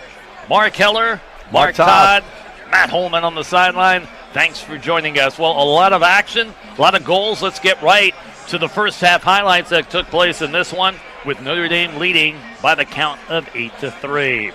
Getting things going, let's take a look at Brian Willits. He had 2 goals in the first quarter, and here's going to be the first of 2 coming up as we take a look here with guys kind of banging around and getting things going, and the Irish with their first push. They catch them in transition here. Denver's slow to get to the hole, and they get a nice fast break goal. And Willits, that was at 6:51, his 8th goal of the year, made it 2-1. Now they're going to look for number 9, Brandon Gleason, who in moments will be scoring his 9th goal of the year. It comes at the 5:39 mark, and they go up by the count of 3-1. Costa Mesa on the beautiful assist. Once again, the Irish looking for more offensively, and they're going to go right back to Willits, who's going to score his 2nd goal of the game and his 9th of the season right there, and 4-1, Notre Dame. However, Denver will come up with some offense. It's going to be Colton Jackson. He wears number 10, coming up with his 2nd goal of the night and his 8th of the season. Watch number 10 as he wheels and deals, and from a difficult angle, puts it past Matt Schmidt. 4-2, and that's how we ended the first. But then we go to the second quarter, and this is where the Fighting Irish really start to flex their muscles, starting off with Brian Costa Mesa, the first of 2 consecutive goals for number 26. They had Denver hung up there, and they had no pressure on the feeder, so he was able to sit back there and look throughout the entire offense and find Costa Mesa in a step-down shot. And plus a penalty was thrown at the end of that, and man up for Notre Dame. They go right back to Costa Mesa. Look at him wheel and deal and dice and dissect that defense. Scores his 10th of the year at the 8:50 mark, and they go up 6-2. Nice little celebration after by the Irish. Once again on offense. This time they're going to look number 55, Wheaton Jacoboyce. Look at Jacoboyce go. That's his 2nd goal of the night, making it 7-2 at the 2:50 mark of the first half. And the Irish really just on a roll throughout. And now they're going to go right back. They fall asleep, does the Denver defense. They find an open Brandon Gleason, and he takes it from there with a very difficult angle as he was falling to the ground. Literally shot that from his belly. Yep. And then, with just 33 seconds remaining to play in the first half, Ellis Geist, the true freshman out of Foothill High School, is going to come up with a goal to make it by the count of 8-3. Nice look, nice shot right there by Geist, showing why he has gotten himself in the starting lineup since he walked on campus. And let's, as we're moments away from the start of the second half, let's get a field out on the field from the 3rd member of our crew, Mr. Matt Holman.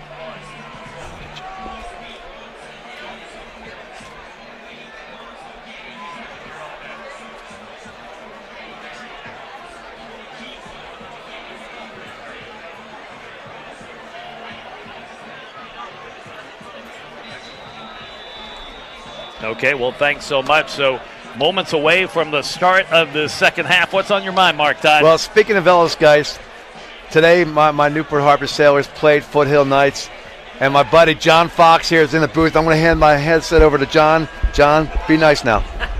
So joining us right now is the head coach of Foothill High School, John Fox. And John, nice to see you. Thank we had you, a great conversation the other day, and earlier today you took on Mark Todd and the Newport Harbor Sailors, and I understand you guys were victorious. It was a great game. 2 great coaches, 2 great schools. We get a lot out of our guys. We don't always have the best players, but we go hard, and 2 public schools with a lot of pride. While Denver's had a tough first half, Ellis Geist did score that goal late in the second quarter. How to make you feel like a proud papa? Oh, I was so excited. I was jumping up and down. We were really excited for Ellis and for the Pioneers. Spark the comeback right now. Yep, well, we're moments away from the second half starting. Anyone you want to say hello to at home? I was going to say hi to Josh Fox out in Texas, watching his buddy Ellis, and to my family. Getting here to enjoy the game, and we love being here and seeing these Orange County kids playing, man. Orange County kids on the field is amazing. Well, John, good to see you. Thanks for joining us up in the booth. All right, you Wants bet. to give the headset back to Mark Todd, and here we go with second half action. Denver They win the face-off. My buddy Johnny Fox there. Thank you, And they John. have the ball. So let's see what Denver can do as this second half opens up. So John Fox is also involved with the Western Platinum Series. And here we go. Denver finally moving the ball really good. A lot of skip passes to counter Notre Dame's man-down defense. But Notre Dame's really fighting hard for the ball, trying to get this possession back. And, boy, they may get it back. Right at midfield there is a loose ball scramble for that ball, and Denver comes away with it. So the Pioneers with possession. I don't know what Bill Tierney said, but you can kind of sense that fire has been lit under this Pioneer team. Definitely. Coach Tierney and Coach Corrigan, they're both fiery personalities. They're incredible teachers. They're incredibly good men. They're really fiery personalities, and the kids will respond. So Denver's operating out of a 1-4-1 offense, and they're all even strength as Notre Dame subs in from the midfield line, and they're at even strength again. 13:55 to go here in the third quarter. 8-3, Notre Dame leads it.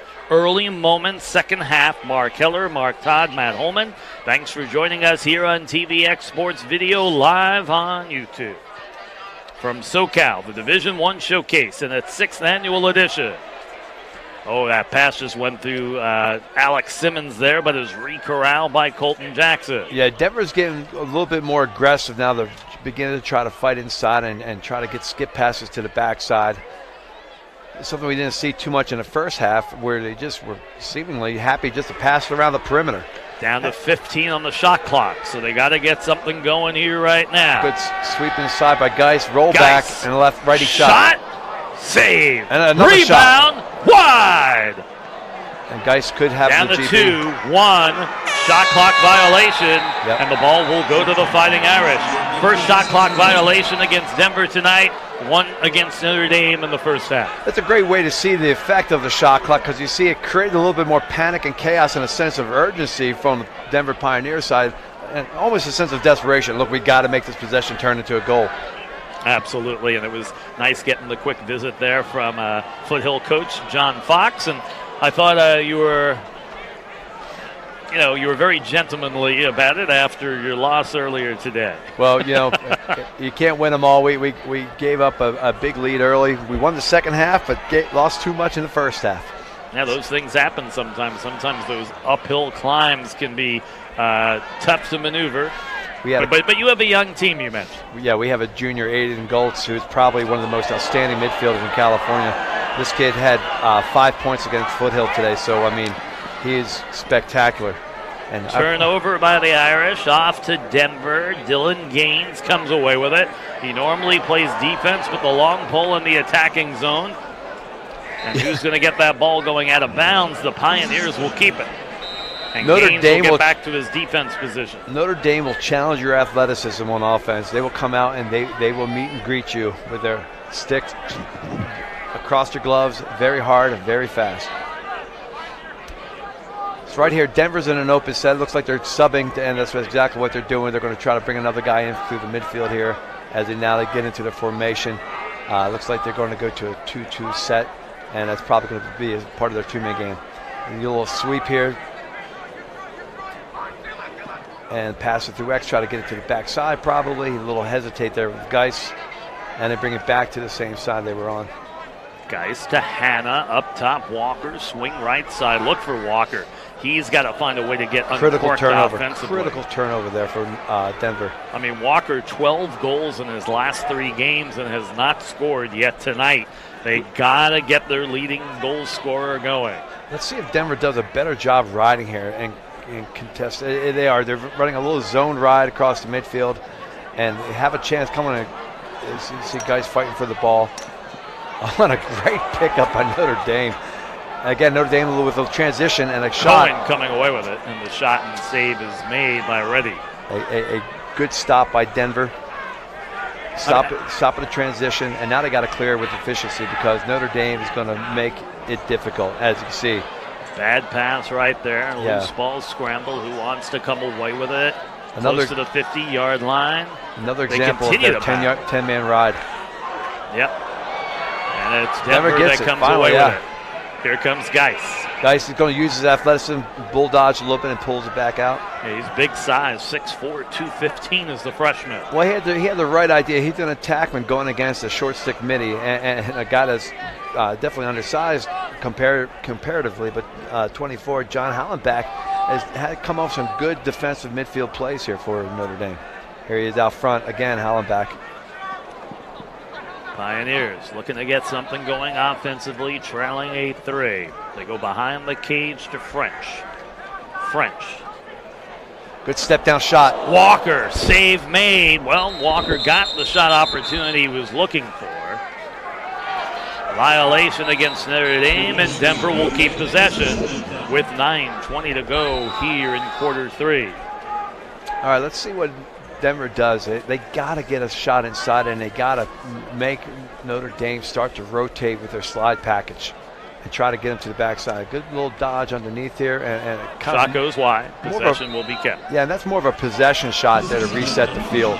You know, that shot with a low percentage angle, so oh my goodness. And they ward the ball to Notre Dame.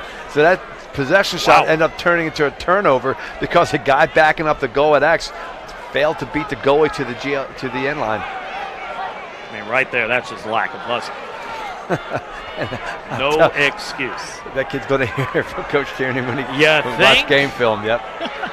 You know, he was pretty mellow talking to him before game time, but obviously once the game gets going and then you're trailing 8-3 and a couple of questionable official calls, it'll get you riled up, won't it? Well, Coach Tierney with like a bunch of guys that are leaders in the lacrosse world, played at Cortland State. Behind the cage, Irish got a short looking stick for some matchup more. and a quick switch. Good job defensively there. Yeah, Dylan Gaines is an exceptional close defenseman for Denver. He's working everywhere tonight. Again, inside the funnel shot. Gleason shot goes wide, and they're awarding the ball to Denver. Yeah, there's a the Notre Dame guy dove, but the Denver guy had a step on him. So those are the kind of shots that Denver's got to manufacture now. Shots inside the funnel from 12 yards out. They're good shooting opportunities. Not always the best if you can get them in a little bit more inside, but in Division I lacrosse, that's not happening too often. 7.5 minutes to go here in the third. Denver, we have not had a goal scored yet here in the second half. Denver smartly using both sidelines to clear the ball and to spread Notre Dame's zone defense, zone ride, excuse me. Well, let's go down to the third member of our crew, Matt Holman. Matt, what you got for us, buddy? Yeah, guys, Mark especially, I heard you talking about that last shot. Yeah. Coach Brown and Coach Tierney lit up the trail official, calling that a shot. He called it a pass. He said the player was standing right there. I put that under, it doesn't have to be a good shot to be a shot. So just to let you know, they were definitely disappointed in that call, to put it mildly. Back to you. Thanks, Matt. Walker's shot went wide, and possession is kept by Denver as we approach 7 to go here in the third. Just trying Denver to find getting an inside opening. the funnel. Walker, shot, there you go. score! Ethan Walker with his first goal of the night. It makes it an 8-4 contest. The 102nd career goal for Ethan Walker. And it comes with 7:02 to go here in quarter 3. And you're going to see this set up as we get a little sweep across the top. Notre Dame starts to slide, and that leaves the adjacent guy on the backside caught ball watching, and he got beat top side for an inside step down left-handed crank shot to the top corner.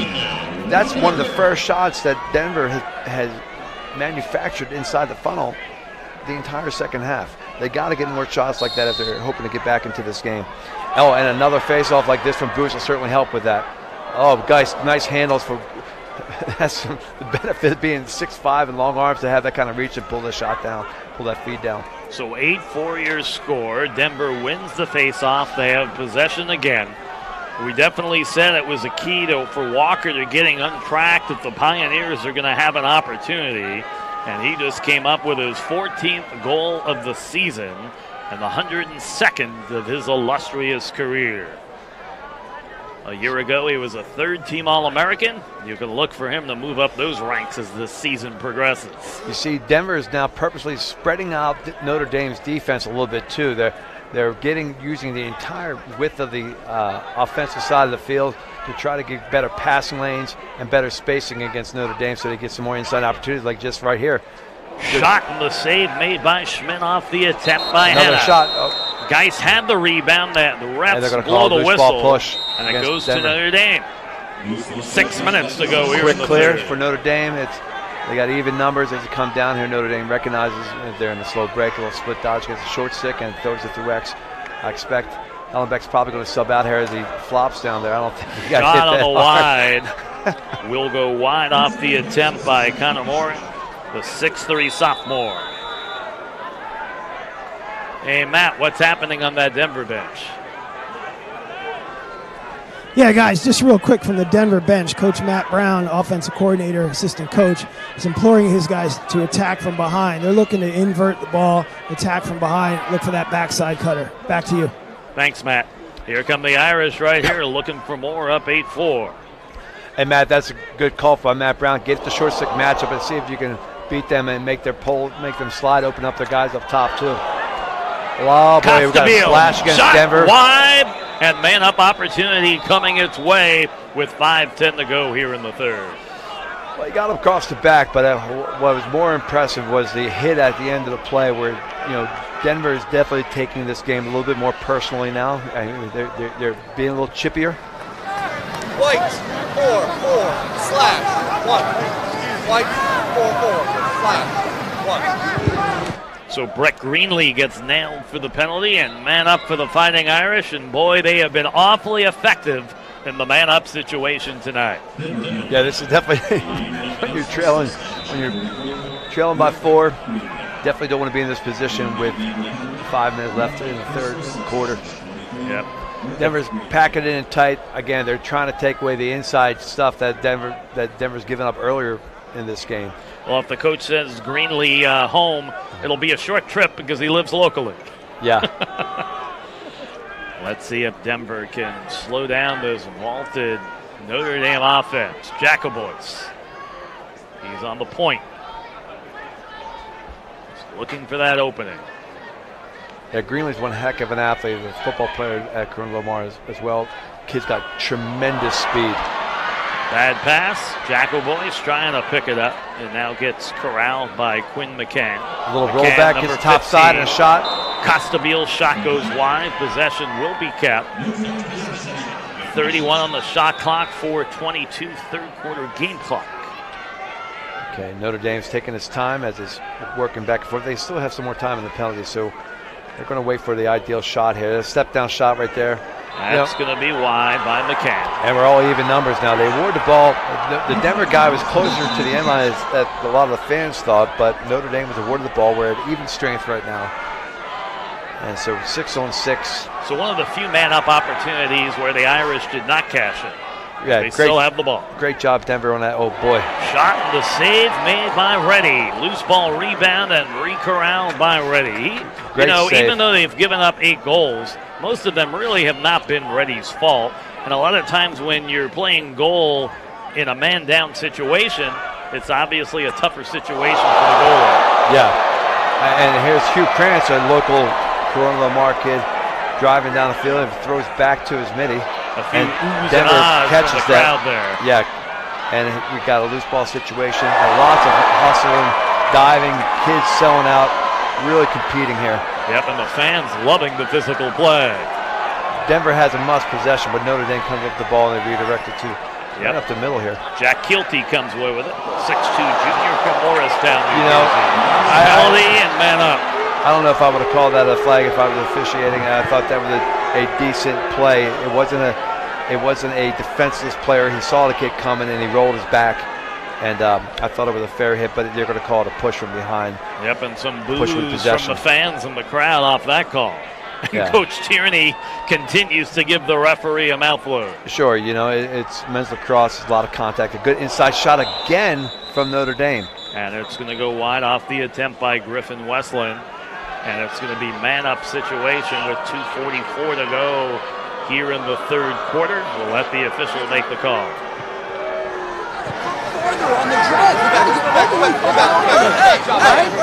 Here we go. Let's go. Big wheel.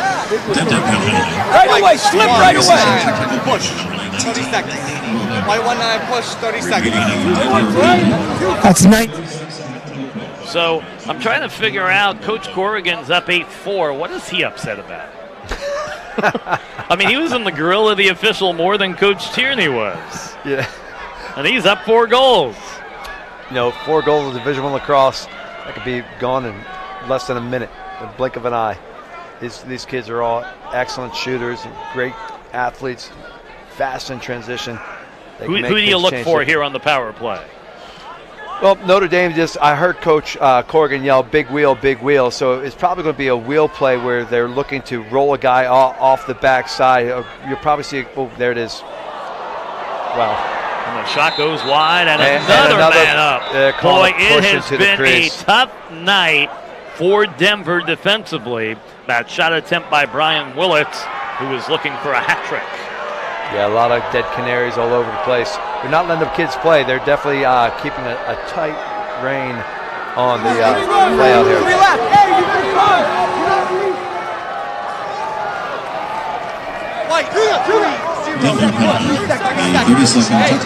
Hey, on the left first one. 3 seconds. Okay, over here. Okay. All right, if you didn't hear that. Yep. Matty was almost there. Matty, thank you for miking us up on that, Matt. So Denver's down 2 men for 3 seconds. They should be releasing they're going to release from the penalty box, actually. So they're going to come on a diagonal here instead of from the midfield. So 1 man just came out, and now it's a 1-man up opportunity here for the Irish. Up 8-4 as we approach 2 minutes to go here in the third. They got to watch out inside because they're not fronting the Notre Dame's number 43, Griffin Westland, and he is from Lebanon, New Jersey, and they're going to look for him inside because the backside guys, and here we are at even strength now. What a great save. Save made by Reddy. He's played well, and he came out early during halftime to get some extra goalie practice. I didn't really think it was his fault, and it's been a low-scoring third quarter. Just 1 goal scored, which was by Ethan Walker of Denver. We're at 8-3 at halftime. It's now 8-4 Irish. I wonder if Notre Dame is doing this consciously or it's just happening there. But the last couple shots have been low shots to stick side on the Denver goalie. So it's interesting to see their shot selection.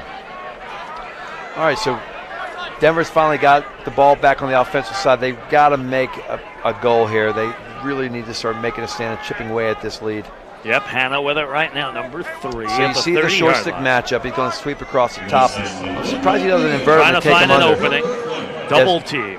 And now behind the cage. Yeah, this is where they want to do. They want to get the ball back behind the cage. Walker, he wants to rip and grip. He does, and he scores! Yeah. Walker with his 15th of the year. It comes with 45 seconds to go in the third. And look at the Pioneers clawing their way back in. It's a 3-goal game at 8-5. It's exactly what you got to do. You got to attack the short stick midi defenders here. Let's see him swing it to the backside. We get a short stick matchup. Sweeps across the top, and the guy can't stop him in time. And it's a nice shot. Well, I'm sure there was a talk at halftime about getting Ethan Walker, their leading scorer, untracked. He has scored the only 2 goals of this quarter, and it is now 8-5 Pioneers. Well, you saw what happened there. They dodged on the shorty. They got Denver. They got Notre Dame sliding to him. The pole got there just a little bit too late on the support. Wow, a lot of competition there. That freshman got tied up. He won the face-off and then some heavy-duty contact, and the Pioneers will keep possession. Yeah, the way Notre Dame looks at it, you haven't won the face-off until you got it into your offensive box, and even then, you got to get it through X. 30 seconds to go here in the third, and Denver's definitely making a game of it now, within 3 at 8-5, showing signs of their offense coming to life, but maybe more importantly, they have played very well defensively here in the third. I think what's exciting now is Denver is now getting a couple man-up opportunities, which they didn't have so much in the first half, and now they got an opportunity to really make it count here. Notre Dame's defense is exceptional. I mean, that's really, Jerry Byrne is just a fantastic defensive coach, And so we'll see how Notre Dame sustains their man down situation right here. Back to Geis. Geis looking. Yep. And it looks like they're just trying to find a slot in the Notre Dame defense. There it is. Shot on the way, and it's going to go wide in the waning moments with 14 seconds to go here in the third. Plenty of time on the shot clock. Let's see what the Pioneers can do right here. You keep seeing them passing to the adjacent, then they got to the skip pass. Oh, boy, a nice play from Notre Dame. Picked up by Geis, battling for the loose ball, and the freshman comes job, away with guys. it. One more dish, one more inside. There it Shot, is. score! Oh, Geis was the one who was able to keep that play alive. And then coming up with the goal was Alex Simmons, his 7th of the year, and it comes just before the third quarter buzzer. 8-6, we've got a 2-goal game. And what a great heads-up play by Ellis Geis, picking up the ground ball after it got knocked down by the Notre Dame defenseman who stepped up into the pass and they knocked the pass down, made it a 50-50 ground ball. Geis picks it up and a dish down to number 9 from Denver, Alex Simmons, who with a nice step. Alex is a midfielder playing in an inverted position in the attack position, catches the ball and does a nice finish inside. The goal came with 1 second remaining and makes it a 2-goal game, 8-6 your score. You're watching exclusive action of the 2019 Pacific Coast Shootout here on TVX Sports Video. It's fourth quarter action when we return.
Back to the Pacific Coast Shootout. We got a good one. 8-6 Notre Dame at the end of 3. Impact Canopy is a sponsor of today's game. Doesn't the Pacific Coast Shootout look great? Our friends at Impact Canopy decorated the entire event, and they're a trendsetter in the development, manufacturing, and distribution of instant canopies and instant canopy accessories. They bring a fresh and innovative approach to portable branding solutions. And by Buku Events. Buku Events organizes and runs several lacrosse programs and events throughout SoCal. Buku Events made it a priority to bring the highest quality events for lacrosse players, teams, coaches, and family. And I wonder what took place on the sideline in between the third and the fourth. For that info, we'll go to Mr. Matt Holman. Yeah, guys, coming to you from the Notre Dame huddle, Coach Corrigan spent most of the time talking about man up and executing their plays. They just aren't running through the full cycle of the play itself. They're taking the first look. He's wanting them to take that second and third look. Defensively, they just said we got to pick it up. We're just helter-skelter. So that's what we got from the Notre Dame bench. Back up to you guys. Okay, thanks. And this fourth quarter underway, a 2-goal game. This one's certainly up for grabs, Mark. It's definitely up for grabs. Every Pacific Coast Shootout is a fantastic nail-biting game. It's always got national playoff implications, and this one's not failing to disappoint at all. Irish almost lost possession, now able to re-corral. I tell you, the Notre Dame defensemen really extend very well with their long sticks. They kind of bait you. They keep it across their hips and then extend at the last second and just get into the flight pattern of the ball. And they've knocked down several of Denver's passes today. So great job again to Jerry Byrne and Coach Corrigan. The history of the Pacific Coast Shootout. In the inaugural, these teams played in 2014. Denver won 10-7. 2015, Maryland off North Carolina 10-8. 2016, Notre Dame won 9-4. 2017, it was a beauty. Virginia 19, Cornell 18 in the OT.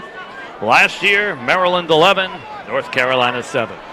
And I'll tell you, GW Mix, who puts this together, should definitely be up for Lacrosse Man of the Year one of these years coming up. The guy just does so much to spread the game, to show the game and grow the game. He single-handedly puts this event together. He also puts together the Hawaii Bowl for ESPN. He's a great producer and a darn good coach. Flag flies at the end of that one. I think Notre Dame's going to have themselves a man up. We'll let the official make the call on the sideline. Yeah, number 19 is headed to the box. You never like to head to the box. It's like being bad at school. Especially with Coach Tierney waiting for him. Right. Oh, my. You kind of see him put his hands up in the air like, what can you do? So I believe that was number 19, Danny Logan, who got called for that. And the Irish get to be man up, where they have done pretty well tonight. All right, but offensively, they have not scored yet in the second half. Let's see if the Irish can get something going. Costabile to Jacko Boyce. They swing right side Gleason behind the net. Denver's playing a flex man down, where their short stick guy will be responsible for the crease when the ball goes to the side and through X, and then comes out top when the shooter's up top center. Jacko Boyce. Costabile lets it rip and scores! Right. He is the first Irish player for the hat trick. If I had a hat, I'd throw it on the field. 9 Sixers score Notre Dame. 12:20 to go here in the regulation. I feel like the great Karnak here on Johnny Carson, just predicting these things as they happen out here. As you see when we go back to the instant replay, they're going to exploit the short stick midi from Denver up top here. And as he gets covered, the guy on the crease, and he gets covered down too low, gives Costabile time and room for a step-down shot.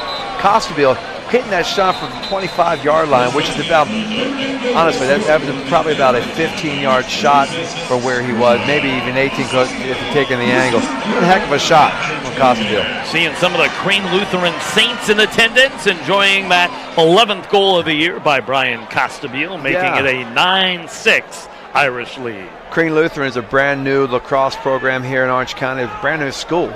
And they're really making athletics and education an emphasis, and they're doing a great job over there. Crane Lutheran, right down there in East Irvine.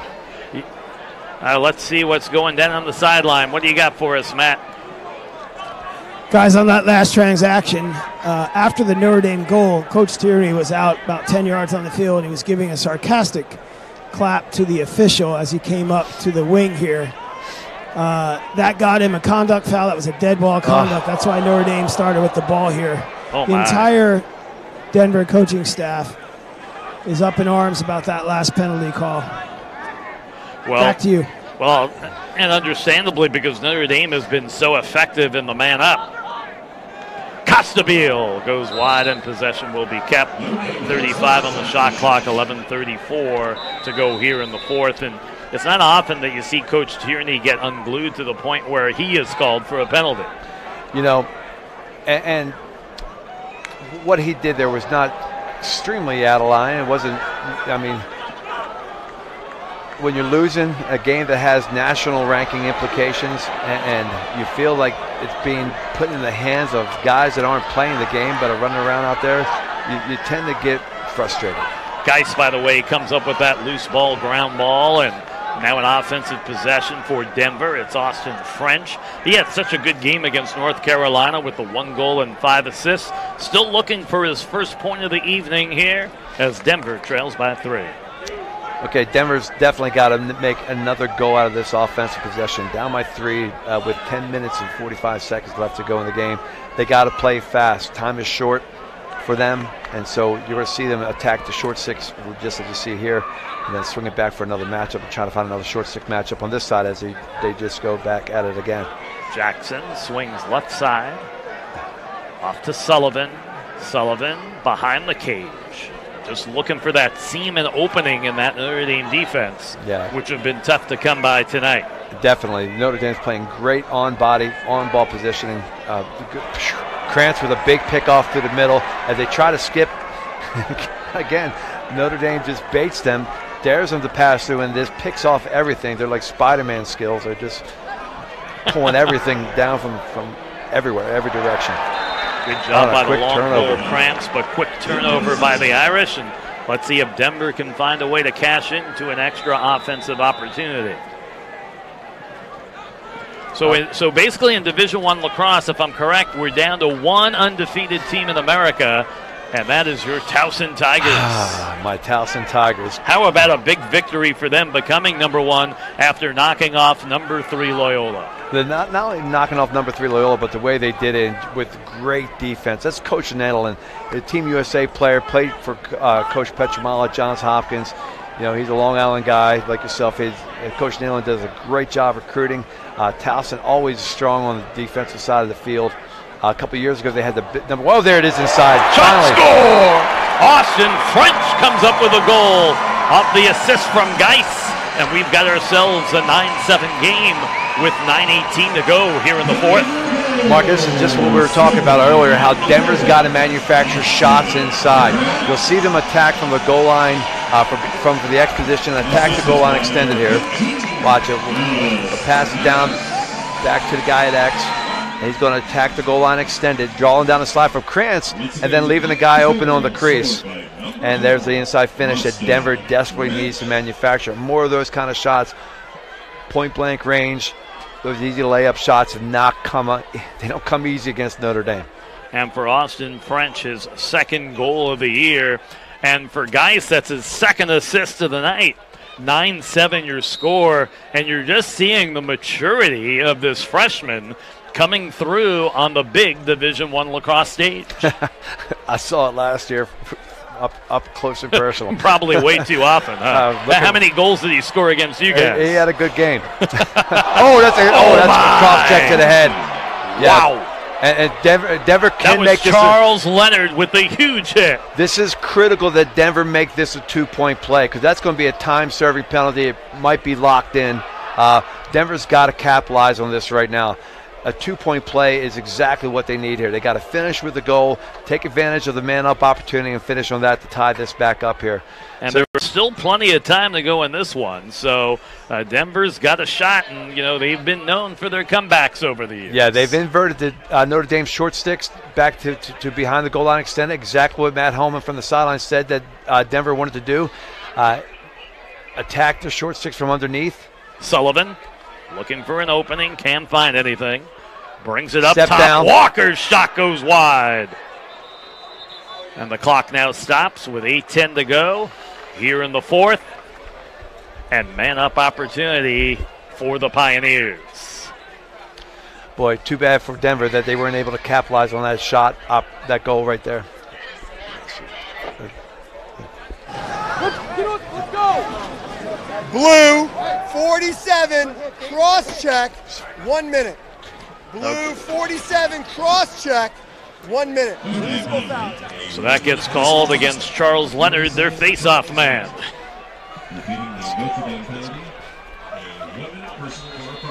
So against Charles Leonard, so they've got the man up with 7.5 minutes to go, and the Pioneers with an opportunity to get within one. Denver's got to be very patient. They got to get a high-quality shot here. They can't force this because time is short. Keep working, and find the A-plus shot, not the B or C shot. Working their way behind the cages, French, who just scored moments ago, off to Walker! Yeah. And a beautiful save made by Schmidt, and possession will be kept with 7:42 to go here in the fourth. So what they really want to do, they want to get the Notre Dame goalie bouncing between pipe to pipe, getting the ball going from side to side, and having to make the goalie have to adjust to the shooter, like right here. Walker, Schmidt once again getting involved. A flag flies, and Denver is going to be two-man up here with 7:27 to go here in the game. So this is the dive into the crease that we were talking about earlier. I personally thought the Denver guy had enough angle that he wasn't going to the goalie. He was actually going to the back of the net, and I didn't think the goalie was in danger at all during that shot. We can watch it on a replay. See Krantz high-fiving. The call. White, 57, unsportsmanlike conduct, diving towards the goal mouth. It's going to be a 1-minute releasable foul. Wow. White, 57, unsportsmanlike conduct, diving towards the goal mouth. 1 minute releasable foul. Free clear for Notre Dame. Wow. Hey, Matt, what's happening down there, buddy?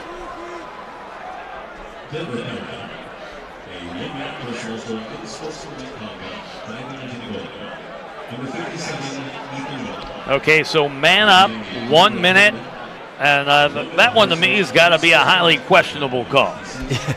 Boy, that is such a critical call because Denver was man up, and now they're all even at 5-5, which really favors Notre Dame on the offensive side because soon their penalty is going to be released.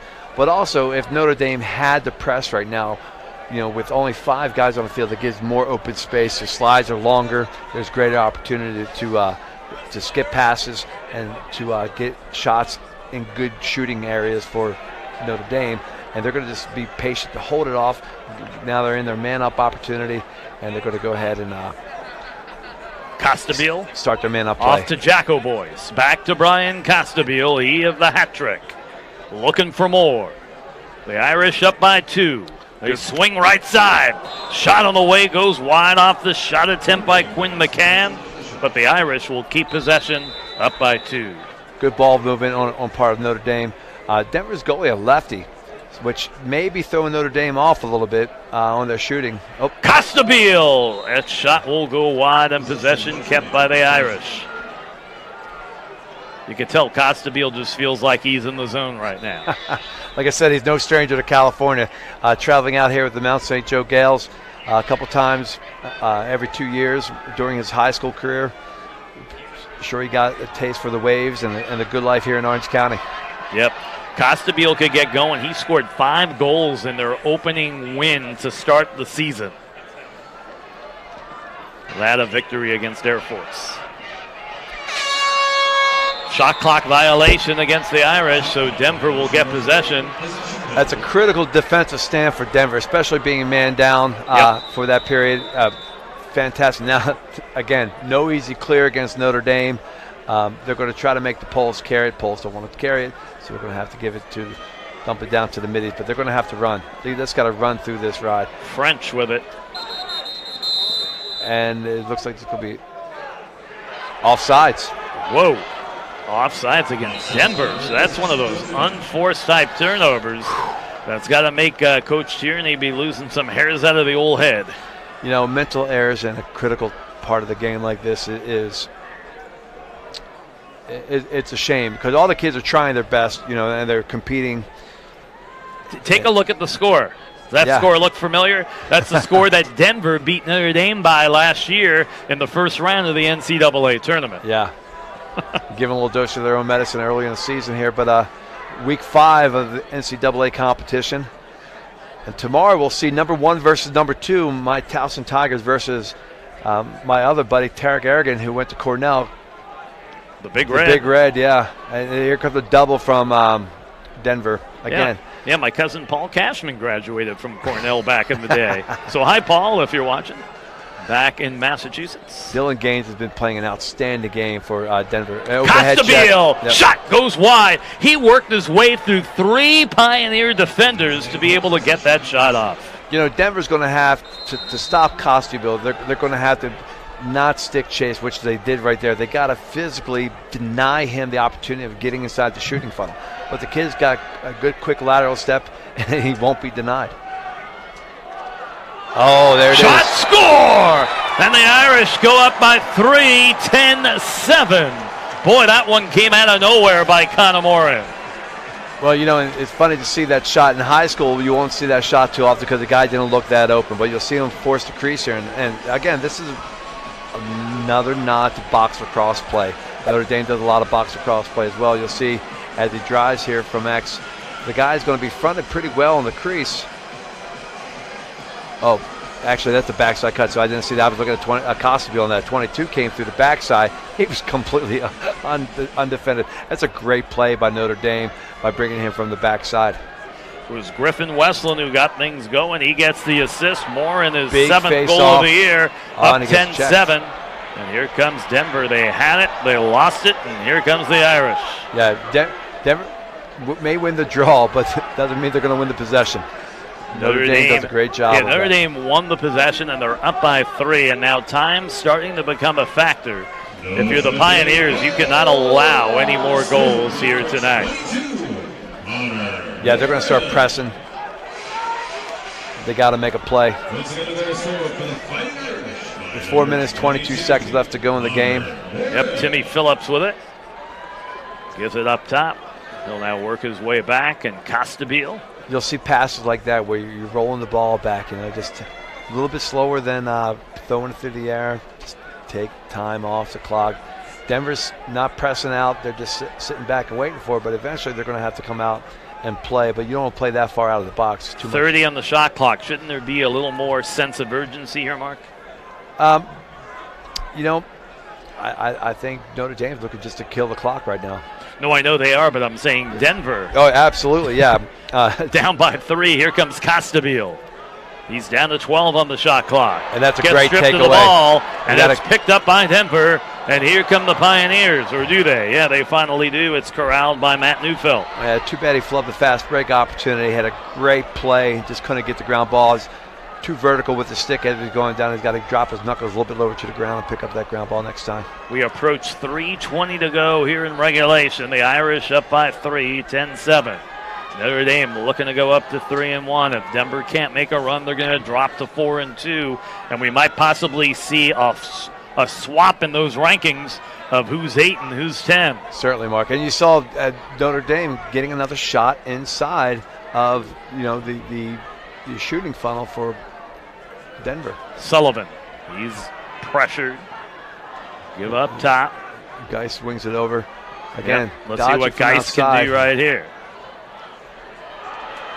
He's got great vision. Shot. Oh. Save is made. See. And it looked like the goal mount moved just a little bit there off the shot attempt by Alex Simmons. Yeah, that was a low scoring percentage shot. He had a very tight shooting angle. Had a guy wrapped all over, and an open goal shot. So they go out of bounds. Yeah, so Notre Dame catches Denver in a 10-man ride with a goalie outside the goal, and go ahead and quickly look upfield and take a shot at the goal, which I'm certainly raised the blood pressure of everybody on the Denver Pioneers bench. The Irish up by 3 and looking for more. It's McNamara with a Tommy. So you're going to see more of these things here. The timeout call because the double team was coming. And I don't know if the Notre Dame midi saw, but there was a trail checker coming right behind him here that was going to probably, in all intents and purposes, created a turnover. So 2:06 remains to play in this one. Notre Dame leads by 3 by the count of 10-7.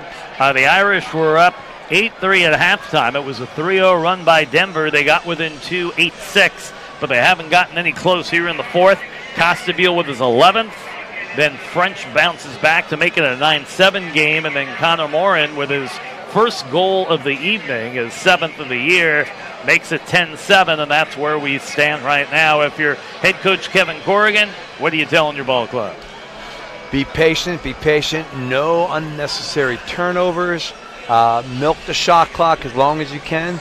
If it's there, take it, right, and put the nail in the coffin, but if it's not there, be patient, make Denver come at you. And I would also, look, they're going to press. They're going to look for double teams. So you can't be sloppy with the ball. You got to keep your head on a swivel and keep looking to find the next man.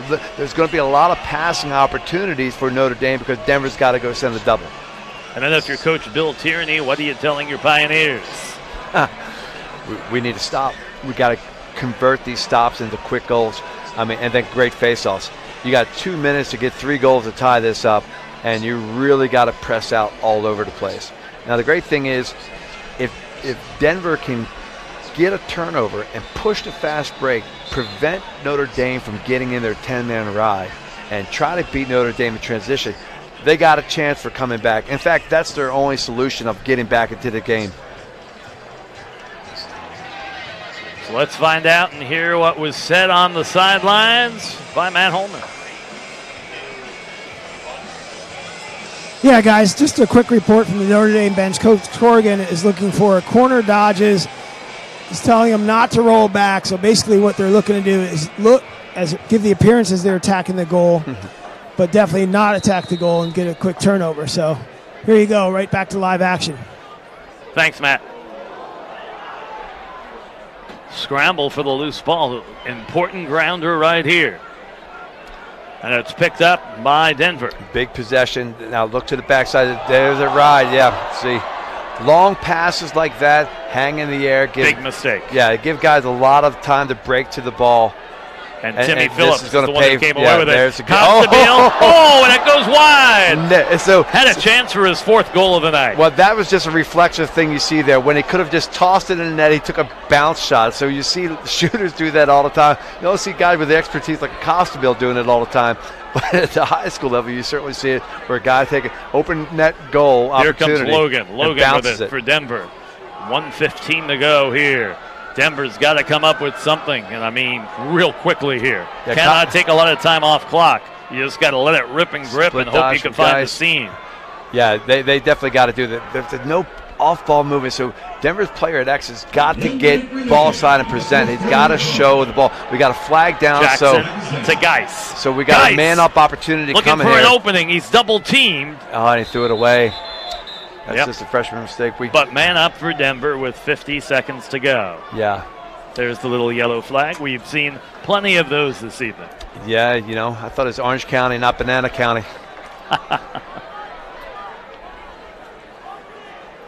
Here comes the Notre Dame penalty on number 23. Cross-check, 1 minute. So that call goes against Timmy Phillips. And we will see what can be done right here in the waning moments of this one. Austin French with the ball. Got to come up with a real quick goal. Obviously, time a major factor. Yeah, there you go. That's a quick shot. On the way, and it's going to go wide off the attempt by Drew Erickson. He has not scored tonight. On the season, though, he does have 3 goals. You're going to see a short time play here. They got to get it to the backside there. His top funnel. Oh. Shot wide off the attempt by Drew Erickson. Notre Dame makes him pay for it. And possession will be kept with 33 seconds to play. A little face dodge. Shot. Oh, boy. Turnover. Hugh Krantz had it and got to take it away from him. Re-corralled. Nice look away. One more. And he lobs it up. Just some poor passing right there. Ethan Walker. Got a 2-on-1 right there. There's a step down. Look to the other backside. Got one more pass. Shot. Shucks. Save Schmidt. And that's pretty much going to do it. Notre Dame looks like Notre Dame's going to win this going to leave Costa Mesa, California, and they will be the winners of the 6th annual Pacific Coast Shootout. Your final score, Notre Dame 10 and Denver 7. With the victory, the Irish now 3-1 on the year. With the loss, Denver drops to 4-2. Well, I think the big tell of the difference in this game is Notre Dame's ride, and then, you know, Coach Tierney, I certainly would agree with this. Some officiating calls that did not give Denver Pioneers the love that they were hoping to get from the officiating crew. Never want to put over the refs, but Denver was down considerable more than Notre Dame, and at critical time. Kudos to Notre Dame. Coach Corrigan did a fantastic job. Coach Burns' defense outstanding throughout the entire game. Not really allowing Denver any easy shots inside throughout most of the entire game. I mean, they got a few, but they needed to manufacture more. And what you saw when they did come inside, Notre Dame made them pay for it. Yep, a lot of outstanding players for Notre Dame tonight. Do you have a player of the game? Player for the game? You got to go with my Baltimore accent, let me say this. The guy from Baltimore, St. Joe, way to go, Costa Mesa. Well, he did come up with the hat trick, was the lone player to score 3 goals tonight, and came up with some big goals, 2 in the second quarter, and then he came up with 1 in the fourth to give Notre Dame a 3-goal lead. They would end up winning by 3 by the count of 10-7. So coming up next for the Irish, they're going to be on the road at the University of Virginia and the University of Michigan. Coming up for Denver, they are going to be at Ohio State and then at Georgetown. Let's go ahead and throw it to break, and then when we return, we'll wrap things up. You're watching exclusive action of the 2019 Pacific Coast Shootout right here on TVX Sports Video, live on YouTube.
welcome back to the 2019 Pacific Coast Shootout. Mark Heller, Mark Todd.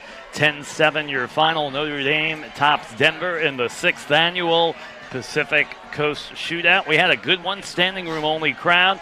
Problem, Denver, they kind of dug themselves into a deep hole. They were down 8-3 at the half.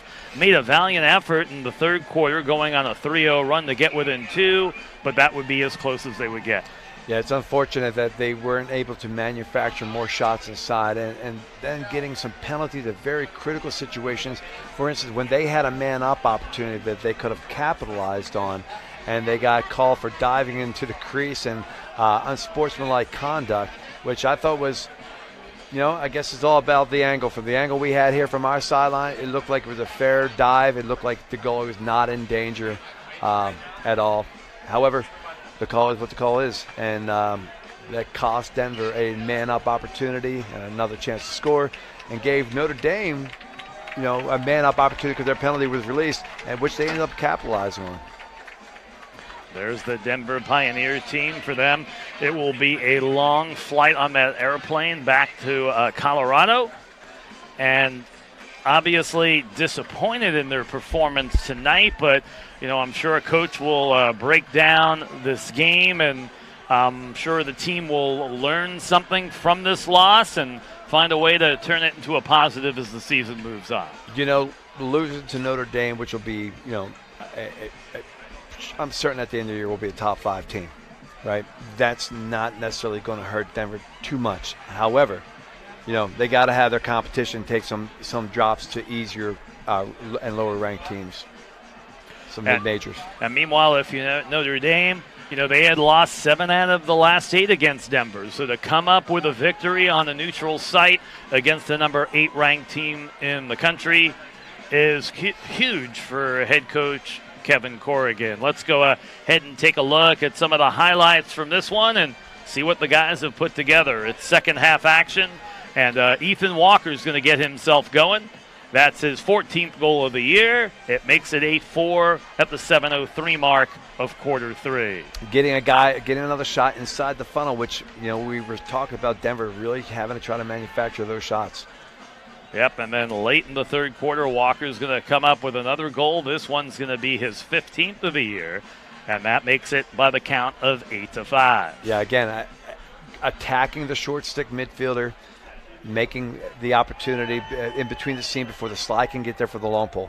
Now, how about this great effort by Geis to keep it alive, and then he sets up Simmons, who scores the goal with just 1 second to go in the third, and at the end of 3, it's an 8-6 contest. Yeah, and Ellis Geis is a big kid. You're not going to go man ball on him. You're just going to try to get the ball because you're not going to knock him over. He's a heck of a big kid, and he's strong, and he's feisty.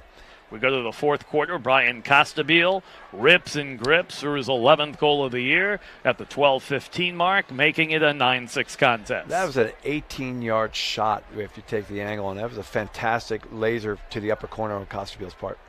And then Denver finds a way to get back within 2. Geis once again sets up Austin French, who scores his 2nd goal of the year, making it 9-7 with 9:18 to play. And that was one of the only doorstep goals that Denver got on Notre Dame all day. And then probably the backbreaker right here, Connor Morin going to score his 7th goal of the year at the 4:58 mark, and it's a 10-7 lead, and that would be your final. Yeah, that was a great play. A nice backdoor cut from Connor, stepping in from the behind the crease defender who was fronting his man, who was actually Costabile was being fronted, and then Connor came in behind and caught the ball and finished the shot. Well, that's going to wrap things up of the 2019 Pacific Coast Shootout with your final score.